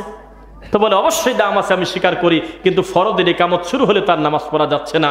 ইদা উকিমাতিস সালাহ ফালা সালাতা ইল্লাল মাকতুবা, একবার ইকামত শুরু হলে আর কোনো নামাজ নাই, রুকু থাকলে রুকুবাদ, সিজদা থাকলে সিজদাবাদ, গিয়ে তোমরা সরাসরি ফরজে ঢুকে পড়ো। এই কথা বলার কারণে তাকে ডাইরেক্ট অপমান করে প্রথমে ভালোভাবে বলছিল তুমি কি জানো না যে আমরা হানাফি মাযহাবের লোক? এটা ভাষা, এটা উত্তর হলো। রাসূলের সুন্নাহকে কিভাবে ব্যঙ্গ করে। বড় হুজুর মালয়েশিয়াতে গিয়ে ইংরেজিতে খুতবা দেয়, লন্ডনে গিয়ে ইংরেজিতে খুতবা দেয়, আর বাংলাদেশে এসে সত্য লুকায়, সত্য স্বীকার করে না যে খুতবা হবে মাতৃভাষায়, যাতে তার সামনের শ্রোতা তার কথা বুঝতে পারে। কথা বলে না কেন? আর আমাদের দেশে এসে বলতেছে আমাদের নাকি আহলে হাদিসদের নাকি খুতবা হয় না, কয়দের খুতবা হলো আরবিতে হবে। বুঝেন না কথা? নবী খুতবা দিয়েছে আরবিতে, তাই খুতবায় হবে। তাই আপনাকে আমি বলি, আমার নবী কোন কথাটা বাংলায় বলছে, আপনি বাংলায় কথা বললেন কেন? সারাটা জীবন আরবিতে কথা বলবেন কেন? আমার নবীর গোটা জীবনে তিনি আরবিতে কথা বলেছেন। বোঝা যাচ্ছে? খুতবা সালাত নয়। দেখেন আবার মেলা কথা মনে পড়ে যায়। আমাদের সমাজে আর একটা জাল হাদিস ডেলিভারি দিয়েছে ইবলিস, বলতেছে নামাজ ছিল হলো 4 রাকাত জোহর, আল্লাহ 2 রাকাত খুতবার ভিতরে দিয়ে দিয়েছে, আর 2 রাকাত দিয়েছে হলো জুমার নামাজের ভিতরে। শুনছেন এরকম কথা? ও শুনছেন আবার কি? আপনাদের মসজিদে বলে? কোথায় বাসা? যশোপাড়ার মসজিদে বা এই সমস্ত জায়গায় শোনে যে জুমার নামাজ ছিল 4 রাকাত, আল্লাহ 2 রাকাত দিয়ে দেশে হলো খুতবায়, 2 রাকাত দেশে নামাজে। নাউজুবিল্লাহ পড়েন না কেন? জি না, খুতবা খুতবা, সালাত সালাত। আল্লাহ দেশে কি কারণে? তা তোমার থেকে অনুমতি নেবে নাকি? আল্লাহ সালাত কসর করেছে কি কারণে? তোমার থেকে শুনবে কেন? অবশ্যই আল্লাহ যদি কোনো উপঢৌকন দেয়, মুসলমানের উচিত এটাকে মাথা পেতে নেওয়া, যে আল্লাহ তুমি আমাকে সুযোগ দিচ্ছ, আমি সুযোগটা নেব না কেন? আল্লাহ বলেছে সফরে থাকলে, ঠান্ডার দিনে কষ্ট হলে, বাড়িতে থাকলে 1 দিন 1 রাত, আর যদি সফরে যাও তো 3 দিন 3 রাত। তুমি ওযু করে যদি মোজা পরো, এই মোজা খোলার দরকার নেই, মোজার উপরে হাতটা টান দিলেই ওযু হয়ে গেছে। তুমি পণ্ডিতি করে এই কথা বলতে গেলে কেন যে আমি এটা কেমন কেমন জানি লাগে, আমি মোজা না খুললে কি ওযু হবে? এত পেশাল পারো কি কারণে? আল্লাহ সুযোগ দিতে সুযোগ নিয়ে নাও। তুমি কেন এই কথা বলতে গেলে যে আমার তো কষ্ট হচ্ছে না, আমি নামাজ কসর করবো কি কামে? এত পণ্ডিতি কেন? দূরে যখন গিয়েছো সফরের নিয়তে 4 রাকাত বিশিষ্ট ফরজ নামাজ তুমি 2 রাকাত পড়ো, এটা আল্লাহর পক্ষ থেকে তোমাকে উপঢৌকন আল্লাহ দেশে। তা আমাদের এই হুজুররা দেখেন কি বিয়াক্কিলি বলতেছে, ফজর জুমার নামাজ ছিল 4 রাকাত, 2 রাকাত বেতের জুমা খতম, আর হলো 2 রাকাত হলো আপনার নামাজ। জি না, খুতবা খুতবা, সালাত সালাত, সালাত সালাত, খুতবা খুতবা। খুতবা মানে ওয়াজ, খুতবা মানে বক্তব্য, খুতবা মানে উপদেশ, খুতবা মানে বক্তব্য, খুতবা মানে মানুষের সামনে কিছু নসিহা। কি বলেন? দলিল, ওয়াইদ ক্বালা লুকমানু লিবনিহি ওয়া হুয়া ইয়াইযুহু ইয়া বুনাইয়া লা তুশরিক বিল্লাহ। ওয়াজ মানে যদি মনে করেন যে এই প্যান্ডেলে বসে ওয়াজ করা, তাহলে লুকমান আলাইহিস সালামকে এইরকম জালসার প্যান্ডেল করে তারপরে তার ছেলেকে বলছিল ইয়া বুনাইয়া লা তুশরিক বিল্লাহ, হে বেটা আল্লাহর সাথে শিরক করো না। এটা মনে করলেন আপনি? ওয়াজ মানে কি? ভাষণ। ওয়াজ মানে বক্তব্য। ওয়াজ মানে খুতবা। ওয়াজ মানে উপদেশ। ওয়াজ মানে কথা। এমন ভাষায় খুতবা হচ্ছে যেই খুতবা মানুষ বোঝে না। মানুষ মনে করতেছে সারাদিন রোদে কষ্ট করছি, এখন মসজিদের ভিতরে ঢুকলাম, আরবিতে হুজুর খুতবা দেয়। অধিকাংশ মাযহাবী মসজিদের 98% মসজিদের অধিকাংশ মুসল্লি ঘুম পারে। ঘুম পারে না? ঢুলে ঢুলে পড়তেছে একজন একজনের মাথার উপরে, কারণ উনি কি মুখ দিয়ে বলতেছে উনি নিজেই বোঝে না, সামনের শ্রোতাও বোঝে না। সেটা হলে 12 চাঁদের 13 পূজা নাকি 13 খুতবা নামে একটা বই আছে, খুতবাতুল কি জান নাম কি যেন, 12 চাঁদের একটা ই কালার, হ্যাঁ দাঁড়ান আমি দেখা, এ মনে পড়ছে, এই কালারের দেখবেন, এই রে টিস্যুরে যে নীল কালারের মতো, হ্যাঁ হ্যাঁ, একটা খুতবার বই। এই খুতবা দেখে দেখে বলতেছে কুল্লু বিদআতিন দালালা ওয়া কুল্লু দালালাতিন ফিন্নার, নামাজের পরে বসবেন মিলাদ আছে। দুঃখে মরিয়ে কয় কি রে পাগল, বলতেছে লাস্টের খুতবায় যে প্রত্যেক বেদাতি গোমরাহী আর প্রত্যেক গোমরাহী জাহান্নামী, আর এই খুতবা শেষে বলতেছে নামাজের পরে মিলাদ আছে বসবেন। কয় কি? তার মানে ওই লোকটা বুঝতে পারে না যে মুখ দিয়ে কি বললো, তার শ্রোতা কিভাবে বুঝবে? রাগ করতেছেন মনে হয়। ডক্টর কামাল উদ্দিন জাফরি হাফিজাহুল্লাহর নাম শুনেছেন? তিনি একজন হানাফি বড় আলেম, নাম শোনেন নাই? তিনি বলছে, তার মুখের কথা আমি বলতেছি, মিথ্যা হলে সত্য হলে আল্লাহ আলাম, তবে তিনি বলছেন, আমি তাই বলতেছি, তাকে বাইতুল মুকাররম মসজিদের খতিবের তাকে অফার দেওয়া হয়েছিল। একেবারে নিজের মুখে শুনছেন না? থাক, আমি বলি আগে। ওনাকে বলছে, আপনি যদি ওখানে দায়িত্ব নেন তাহলে আমরা অন্য কোনো আর করবো না, কাউকে আর দেখবো না, আর যদি না নেন তাহলে আমরা নিয়োগের মাধ্যমে নেব। কি বলছিল এরকম কথা? তো উনি জবাবে বলছে যে আমি কিন্তু আরবিতে খুতবা দিতে পারবো না, আমি কিন্তু মাতৃভাষায় খুতবা দেব, আমি কিন্তু নামাজের পরে মোনাজাত দিতে পারবো না, আমি কিন্তু এইভাবে রাসূলের পদ্ধতিতে খুতবা দেব, আমাকে নিয়েন না, আমাকে নিলে সমস্যা আছে। এরা একবার মিছিল করে আমাকে 2 দিনের ভিতরে খবর করে দিয়ে দেবেনি, বাইতুল মুকাররম দখল করে এই দেওবন্দিরা মাঠে নামে যাবেনি, এ সব গেল রে, তাড়াতাড়ি ঠেকাও, তাড়াতাড়ি মিছিল করে বন্ধ করে দেবেনি। লোকটা তখন বলল, আমি পারবো না, আমার নিজের প্রতিষ্ঠানেই আমি নিজে খুতবা দেব, আমি মাতৃভাষায় খুতবা দেব। এবং তিনি জাতির সামনে একটা ভাষণ দিয়েছে কিছুদিন আগে, সৌদি আরবের গ্র্যান্ড মুফতি বিন বাজ রাহিমাহুল্লাহ থেকে শুরু করে সম্মিলিত সমস্ত আলেম একমত, খুতবা হবে যেই যেই দেশের জাতীয় ভাষা যেটা, সেই মাতৃভাষায় খুতবা হবে। কে কার সাথে ফোনে কথা বলে? কে কাকে ডাকেন? ও, মোবাইলে ডাকতেছে কাকে? আচ্ছা ঠিক আছে। খুতবা কোন ভাষায় হবে? বাংলা ভাষায় হলে এ কথা কিন্তু ভুল হবে ভাই, ধরা খেয়ে যাবেন। খুতবা বাংলা ভাষায় হলে এ কথা বলা যাবে না, আপনি ভুল বললেন, বলতে হবে মাতৃভাষায়। চায়না গেলে চাইনিজ ভাষায়, ইন্দোনেশিয়া গেলে ইন্দোনেশিয়ান ভাষায়, মালয়েশিয়া গেলে মালয় ভাষায়, যেখানে যেই রাষ্ট্রের ভাষা যেটা, তার সামনের মুসল্লি যেটা বোঝে সেটাই বলতে হবে, মনে থাকবে আপনাদের। কিন্তু বেদাতি হুজুররা কি মানে? কত বড় নির্লজ্জ, কত বড় বেহায়া, কত বড় এই বেদাতি অসভ্য, এখনো পর্যন্ত মসজিদ থেকে লাল বাতি সরায় নেই। এত বক্তব্য দিচ্ছি আমরা, এত ভাষণ দিচ্ছি, এত বিদাতের বিরুদ্ধে কথা বলতেছি যে বিনা দলিলে, একবারে এর কোনো দলিলই নাই, ডাইরেক্ট ইবলিস কিছুদিন আগে ডেলিভারি দিয়েছে আধুনিক সময়ে, যে লাল বাতি জ্বলাকালীন সুন্নাতের নিয়ত করবেন না, এই লাল বাতি জ্বলায়, এটা খারা শয়তানের খারা ঝিলিক। এখনো পর্যন্ত লাল বাতি খোলে নাই। আপনি তদন্ত করে দেখেন, প্রায় 70% মাযহাবী মসজিদে লেখা আছে লাল বাতি জ্বলাকালীন সুন্নাতের নিয়ত করবেন না। মিথ্যা না সত্য বলছি? তাহলে আমি যে আপনাকে বলি আপনি রেগে যান, আমি তো বলতেছি যে বেহায়া না সে বেদাতিও না। বেদাতি হলে তাকে বেশরম, বেলজ্জাতি, বেহায়া, অসভ্য হইতে বাধ্য। সুন্নাতের বিরোধিতা না করা পর্যন্ত কি একজন বেদাতি হয়? এত করে বলতেছি নাওয়াইতুর বংশ তালাক দিয়ে দাও, নাওয়াইতু বলে আমার নবী জীবনে কোনোদিন নিয়ত করে নাই, এখন নামাজের নিয়ত করে তো করে। সেদিন আমি একটা বই পাইছি, মুরব্বি খেয়াল করবেন, সেই বইটার নাম হলো সেকেন্ডে 1,00,000 কোটি নেকের দোয়া। আমি একটা জালসায় যেতে কিনছিলাম ট্রেনের ভিতর থেকে, সেকেন্ডে 1,00,000 কোটি নেকের দোয়া। কি দোয়া? সেখানে লেখা গোসলের নিয়ত। আল্লাহ, এ আবার কবে ডেলিভারি হইল?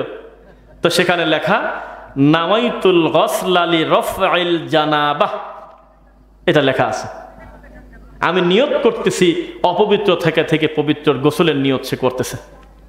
কোন জ্বালায় পড়ছে এখন আপনি বলেন? এটা বলে নিয়ত করে আলাদা করে বলতে হয়। আমাদের দিকে মসজিদের মাইক দিয়ে সাহারি খাস পরে নিয়ত শিখায়। ঠিকই বলছেন, ঠিকই বলছেন, ঠিকই বলছেন। আচ্ছা, আজানের পরে যদি নিয়ত শেখায়, আর নিয়তটা যদি আসলে জরুরি হয়, তাহলে আজান পার হয়ে গেল, তাহলে এই লোকটা কিসের নিয়ত করতেছে বলেন? 30টা বছর উনি সিয়ামের নিয়ত করেছে, নাওয়াইতু আন আসুমা গদা। এই গদা গাদায় কোথাও নাই। আর যদি সত্যি নিয়ত যদি এটার উপর ভিত্তি করে সে মনে করে সিয়াম হবে, তাহলে তার জীবনে কোনোদিন রোজাই হয় নাই, সিয়াম হয় নাই। কেন? গদা মানে আরবিতে গদা মানে হলো আগামীকাল। কথা বলে না? ইয়াউমুন মানে আজ। আলেমদের জিজ্ঞাসা করেন গদান মানে আগামীকাল। গদা, এই যে নাওয়াইতু আন আসুমা গাদা, এই গদা গাদা যে হুজুররা বলতেছে, মাযহাবী হুজুররা, তরিকাপন্থী হুজুররা, তাহলে মরা পর্যন্ত যতদিন গদা গদা বলছে, একটা দিনও সিয়াম হয় নাই। এই বলা নিয়তটাই যদি তার জরুরি হয়, তাহলে সারা জীবন খাচ্ছে, আজকে নিয়ত করতেছে কালকে। কোন জ্বালার জ্বালা বলেন? কিন্তু যেই লোকটা বলল ভিতরে ভিতরে আল্লাহকে শোনায় দিল, আল্লাহ আমি সিয়াম পালন করবো তো তাই খাচ্ছি, এটা ভিতরে ভিতরে যদি ইরাদা করে, মুখ দিয়ে বলার কোনো কাজ এটা না, আল্লাহ শুনে ফেলছে, কাজ হয়ে গেছে, হয় নাই? আরে একটা লোক বলেই নাই, সকালবেলা বউকে বলতেছে যে খাওয়ার কিছু আছে, বউ বলতেছে খাওয়ার কিছু নাই, বেলা বাজে গেছে 10টা। তখন আপনি বললেন দরকার নাই, রাখে দিলাম একবারে রোজা। এটা যদি ফরজ রোজা না হয় সিয়াম, তাহলে আপনি রোজা হয়ে যাবে। কালকেই ঘুমের থেকে ফজরের সালাত পড়ে আবার ঘুমাচ্ছেন, ওঠার পর ক্ষুধা লাগছে, খাবার চাচ্ছেন। তো স্ত্রী বলতেছে যে খাবার এখনো হয় নাই। ওই সময় যদি আপনি বলেন যে খাবার দরকার নাই, তাহলে রেখে দিলাম রোজা, শরীয়ত বলতেছে রোজা হয়ে যাবে। বোঝেন না কথা মনে হয়? তাহলে এই নামাই তোর কি করবেন এখন জবাব দেন। আবার বাড়িতে মেহমান আসছে আর উনি নফল রোজা পালন করছে, মেহমান বলতেছে ভাই রোজা ভাঙিয়ে ফেলেন, খান তো। ও যদি খাওয়া শুরু করে দেয়, রোজাও কোনো ক্ষতি নাই, আর একটা রোজা কাজাও করতে হবে না, ঠিক আছে। তাহলে এই গদার কি হবে? এই রোজার নিয়তের কি হবে? আপনি উত্তর দেন। এই জন্য নবী সাল্লাল্লাহু আলাইহি ওয়াসাল্লাম বলেছেন নিয়তের কেন্দ্রস্থল হলো মানুষের অন্তর, মানুষের অন্তর। হাদিস একটা এখানে আরেকটা বলি, মিশকাতুল মাসাবি যারা পড়েছেন ক্লাস 9-10 আছে, সাহাবীরা জিজ্ঞাসা করলেন মাল্লামিত তাকওয়া ইয়া রাসূলুল্লাহ, আল্লাহর নবী আল্লাহ ভীতি কোন জায়গা? আরে বেদাতীরা আল্লাহর নাম নেয় না, কয় খোদা ভীতি। কি ভীতি কয়? খোদা ভীরু। খোদা কিডা? খোদা গাধা। আরবিতে বানানো হয় না, বলতে হবে আল্লাহ রহমান রহিম জব্বার মুতাকাব্বির মালিক। আল্লাহর রয়েছে অসংখ্য নাম, ওয়ালিল্লাহিল আসমাউল হুসনা ফাদউহু বিহা, তোমার রবের রয়েছে সুন্দর সুন্দর নাম, এর নাম ধরে তোমরা আল্লাহকে ডাকো। একটা নামও পছন্দ হলো না, লিখে হয়েছে যে খোদা হাফেজ পুঠিয়া। পুঠিয়া খোদা হাফেজ কিসের? এখানে রবের নাম দেওয়া উচিত ছিল আল্লাহ হাফিজ। কি বলেন আপনারা? তো কি যেন বলতেছিলাম বলেন তো,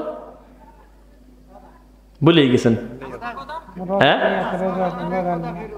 ও আল্লাহ ভীরু।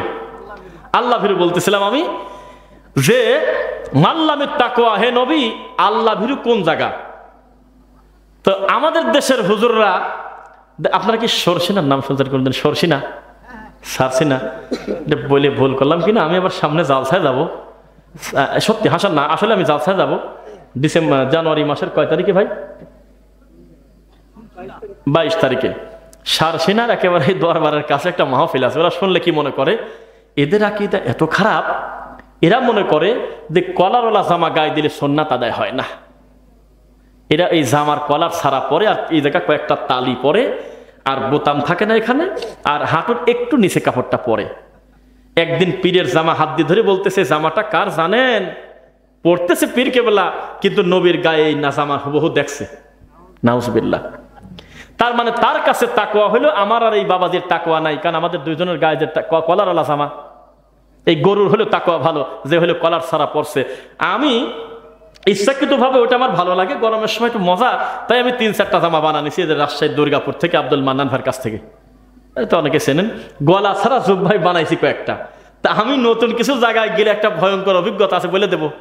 বরিশাল বাকেরগঞ্জ আমি যাচ্ছি একটা মাহফিলে, ছোট ফেরি আছে, সেই ফেরি পার হচ্ছি। এখন একটা হুজুর আমাকে চেনে না, তো উনি বলতেছে যে ভালো আছেন, সালাম দিল। হ্যাঁ। করছে যে আপনি কি কেবলাজানের কাছে গেছিলেন না আসলেন? দরবারে কি গেছিলেন না আসলেন? কি হলো তোমার দরবার আবার কিডা? তো কইলে আপনি সারসিনার লোক না? মানে আমার ওই জুব্বার কলার নাই, আমি এমনি পড়ছি, টুপিও মাথায় দিছি, কাপড়ের টুপি, আরো ধোকা খাওয়া গেছে। ও মনে করছে আমি ঠাকুরের লোক, ও আমার পীর ভাই। পরে আমি একটু কৌশল করি, ওর কাছ থেকে কিছু কথা নিচ্ছি। আমি বললাম যে আপনি কি করেন? ওনার নাম হলো আব্দুল জব্বার, মনে পড়ে গেছে। 2021 সালের 17ই নভেম্বর হতে পারে, আল্লাহ আলাম। তো উনি জবাব দিচ্ছে যে আজ 37 বছর কেবলাজানের কদম মোবারকে আসি, দোয়া করবেন। কয় কি রে? আজ 37 বছর কেবলাজানের কদম মোবারকে আসি, দোয়া করবেন। কি দোয়া করবো? তুই তো মুসলিম না, তোর কাজ থার জায়গা নাই রে। এই বেটা, কলা গাছ লাগালে তো মানুষ কলা খেত। কত হালাল নদীর খাতে দুনিয়াতে আছে রে। আরে কষ্ট কেবলাজানের কদম মোবারকে পড়ে আছে, মানে পায়ে পড়ে আছে। শুনছেন কথা? এরা মনে করছে তাকওয়া মানে জুব্বার কলার থাকা যাবে না, তাকওয়া মানে মাটির দিক তাকে রুমাল পেঁচা নিয়ে রাখা, 1000 দানা তসবি নিয়ে ঘোরা, সকালে 2000 বার ইল্লাল্লাহ, আর হলো ফজরের নামাজের পরে বা ঈশার নামাজের পরে কুক কুক করে জিকির করা, তারপরে ঘুমটা দিয়ে পড়ে থাকা, এগুলো মনে করছে তাকওয়া। কিন্তু নবী বললেন যে না, আত-তাকওয়া হা হুনা, আত-তাকওয়া হা হুনা, আত-তাকওয়া হা হুনা। 3 বার আমার নবী বললেন, শাহাদা আঙ্গুল দিয়ে নিজের বুকে ইশারা করে সদরের দিকে, যে আল্লাহ ভীরুতা এখানে, আল্লাহ ভীরুতা এখানে, আল্লাহ ভীরুতা এখানে। একজন মানুষের ভালো আর মন্দ হওয়ার জন্য এই জায়গাটুকু যথেষ্ট। রাগ করতেছেন মনে হয়? তাইলে আমরা কি করলাম আর ওরা কি বুঝলো? উল্টা হয়ে গেল না? যেই দরুদ সলাতে পড়তেছি বসে, এই দরুদের বলে এতই কম দাম, মিলাদে কোনোদিন এই দরুদ চলে না। এটা বেদামি দরুদ, এটা চলে কি শেখ সাদির বালাগালুল আবি কামালিহি। আর সে কি যেমন তেমন আল্লামা পড়ে, সে হাইব্রিড হুজুর, পাহাড়ি হুজুর, ইলমের সম্রাট, মুফাসসিরুল কুরআন, খতিবে বাঙ্গাল, সারা বাংলায় আলোড়ন সৃষ্টিকারী, মানুষের মতো গলা না কোকিলের মতো গলা, আন্তর্জাতিক খ্যাতি সম্পন্ন, এলেমের পাহাড়, আমলের নদ নদী। এই জুকারের নাম দিচ্ছে আল্লামা, আরে মাঠে ময়দানে এসে বলতেছে ও খোদা। খোদা কিনা? তারপরে বক্তব্যের শুরুতেই বলতেছে আরো জোরে লা ইলাহা, কয়া ও চা খায়, মানে এটা চা খাওয়ার দোয়া। নাউজুবিল্লাহ। আল্লাহর কালেমা ভাগ করে ফেলছে, পুরাটা ওর ভাগ্যে নাই। ওখানে কয় লা ইলাহা, আমার কাছে কেউ নাই, আর ওই সামনের লোকজন কাছে ইল্লাল্লাহ, আমরা পাইছি। আবার মাঝে মধ্যে সুযোগ পালি বক্তা করছে ইল্লাল্লাহ, আর ওরা করছে লা ইলাহা। ওয়াতাম্মাত কালিমাতু রাব্বিকা সিদকাও ওয়া আদলা, আল্লাহর কালেমা হলো ইনসাফ এবং সত্যের উপর প্রতিষ্ঠিত। পুরাটা না বললে কোনোদিন তার অর্থ প্রকাশ পায় না। আমাদের দেশে এরকম আছে কিনা বলেন না কেন? জালসার মঞ্চটা কলঙ্কিত করে ফেলেছে, জালসার মঞ্চটা সার্কাস বানায় ফেলছে। আজকে আমার দি লাইট অফ ইসলাম চ্যানেলের ওনার আব্দুল বাতেন ভাই, আমাদের সিনিয়র ভাই, অনেক ভালো মানুষ, দাওয়াতি কাজ করেন। এই ভাই আমাকে বলতেছে যে আগের মতো ছোটবেলার কৌতুক আর এখন চলে না। কারণ হুজুর মানুষরা জালসার মঞ্চে বসে যে পরিমাণ জোকারি করে, কৌতুক করে, ওরা করলে ওদের ভাত থাকতো না। বক্তা বক্তব্য দিচ্ছে আর ৮৭ ঠোঁটে চুমি খাচ্ছে, মানে এগুলি আসলে বলাও একটা লজ্জা। দেখছেন নাকি? হ্যাঁ, বক্তা ওয়াজ করতেছে পীর, আর তার মুরিদাসী ঠোঁটে কামড়াচ্ছে। যদি কেউ অস্বীকার করেন, আমি যাওয়ার ১ মিনিট আগেও যদি বলেন আমি এটা দেখবো, আমি আপনাকে দেখাতে বাধ্য থাকিব, চাহিবা মাত্র ইহার বাহককে দিতে বাধ্য থাকিবে। দেখছেন না? মানে বলেন তো, এই দৃশ্যটা যদি কোনো হিন্দু দেখে, ও তো এই কথা বলবে যে ৩ মাস পর পর নারকেল ফাটানি তো ভালো। এটা আবার কোন ধর্ম? একটা লোক মাইকে ওয়াজ করতেছে, আল্লাহর নাম নিচ্ছে, আর একজন দেখ কামড় দিয়ে পড়ে যাচ্ছে, গলা ধরে উল্টে পড়ে দেয়, ঠোঁটে কামড় দেয়, কোন জ্বালা। আজকে দেখলাম, কি লজ্জার কথা। আবার একজন বক্তব্য দিচ্ছে, জোশে করতেছে কি, এই মাইক ধরে টানি নিয়ে চলে যাচ্ছে, মানে এগুলি জ্বালা। আর কয়েকজন নাকি তাকে টানতেছে, দাঁড়া, কয়েকজন না, জোশ উঠে গেছে, চলে যাচ্ছে। বাপের বয়সী মুরব্বী লোক, ভদ্রলোক, সালাত আদায় করবে, বিনয়ের সঙ্গে থাকবে, কিন্তু জিকিরে টান দিচ্ছে পীর কেবলা, আর এই বাসে উঠে চলে যাচ্ছে, লাফ দিতে উল্টে পড়ে যাচ্ছে। ইসলামকে বিকৃত করতে করতে ভ্রান্ত আকীদা কিভাবে মানুষের ভিতরে ঢুকে গেছে, বিশুদ্ধ আকীদার কথা বললে তারা হাসে। আর ওই হুজুরের কি হবে, যেই হুজুর আকীদাই বলে খুঁজে পাচ্ছে না, অথচ আকীদাই হলো মানুষের ফাউন্ডেশন। আকীদা যদি গলত থাকে, তার কোনো ইবাদত কবুল হবে না। ইবাদত কবুল হতে হবে ইখলাসের সঙ্গে, আমলে সলেহ সহ ইবাদত করলে, তখন।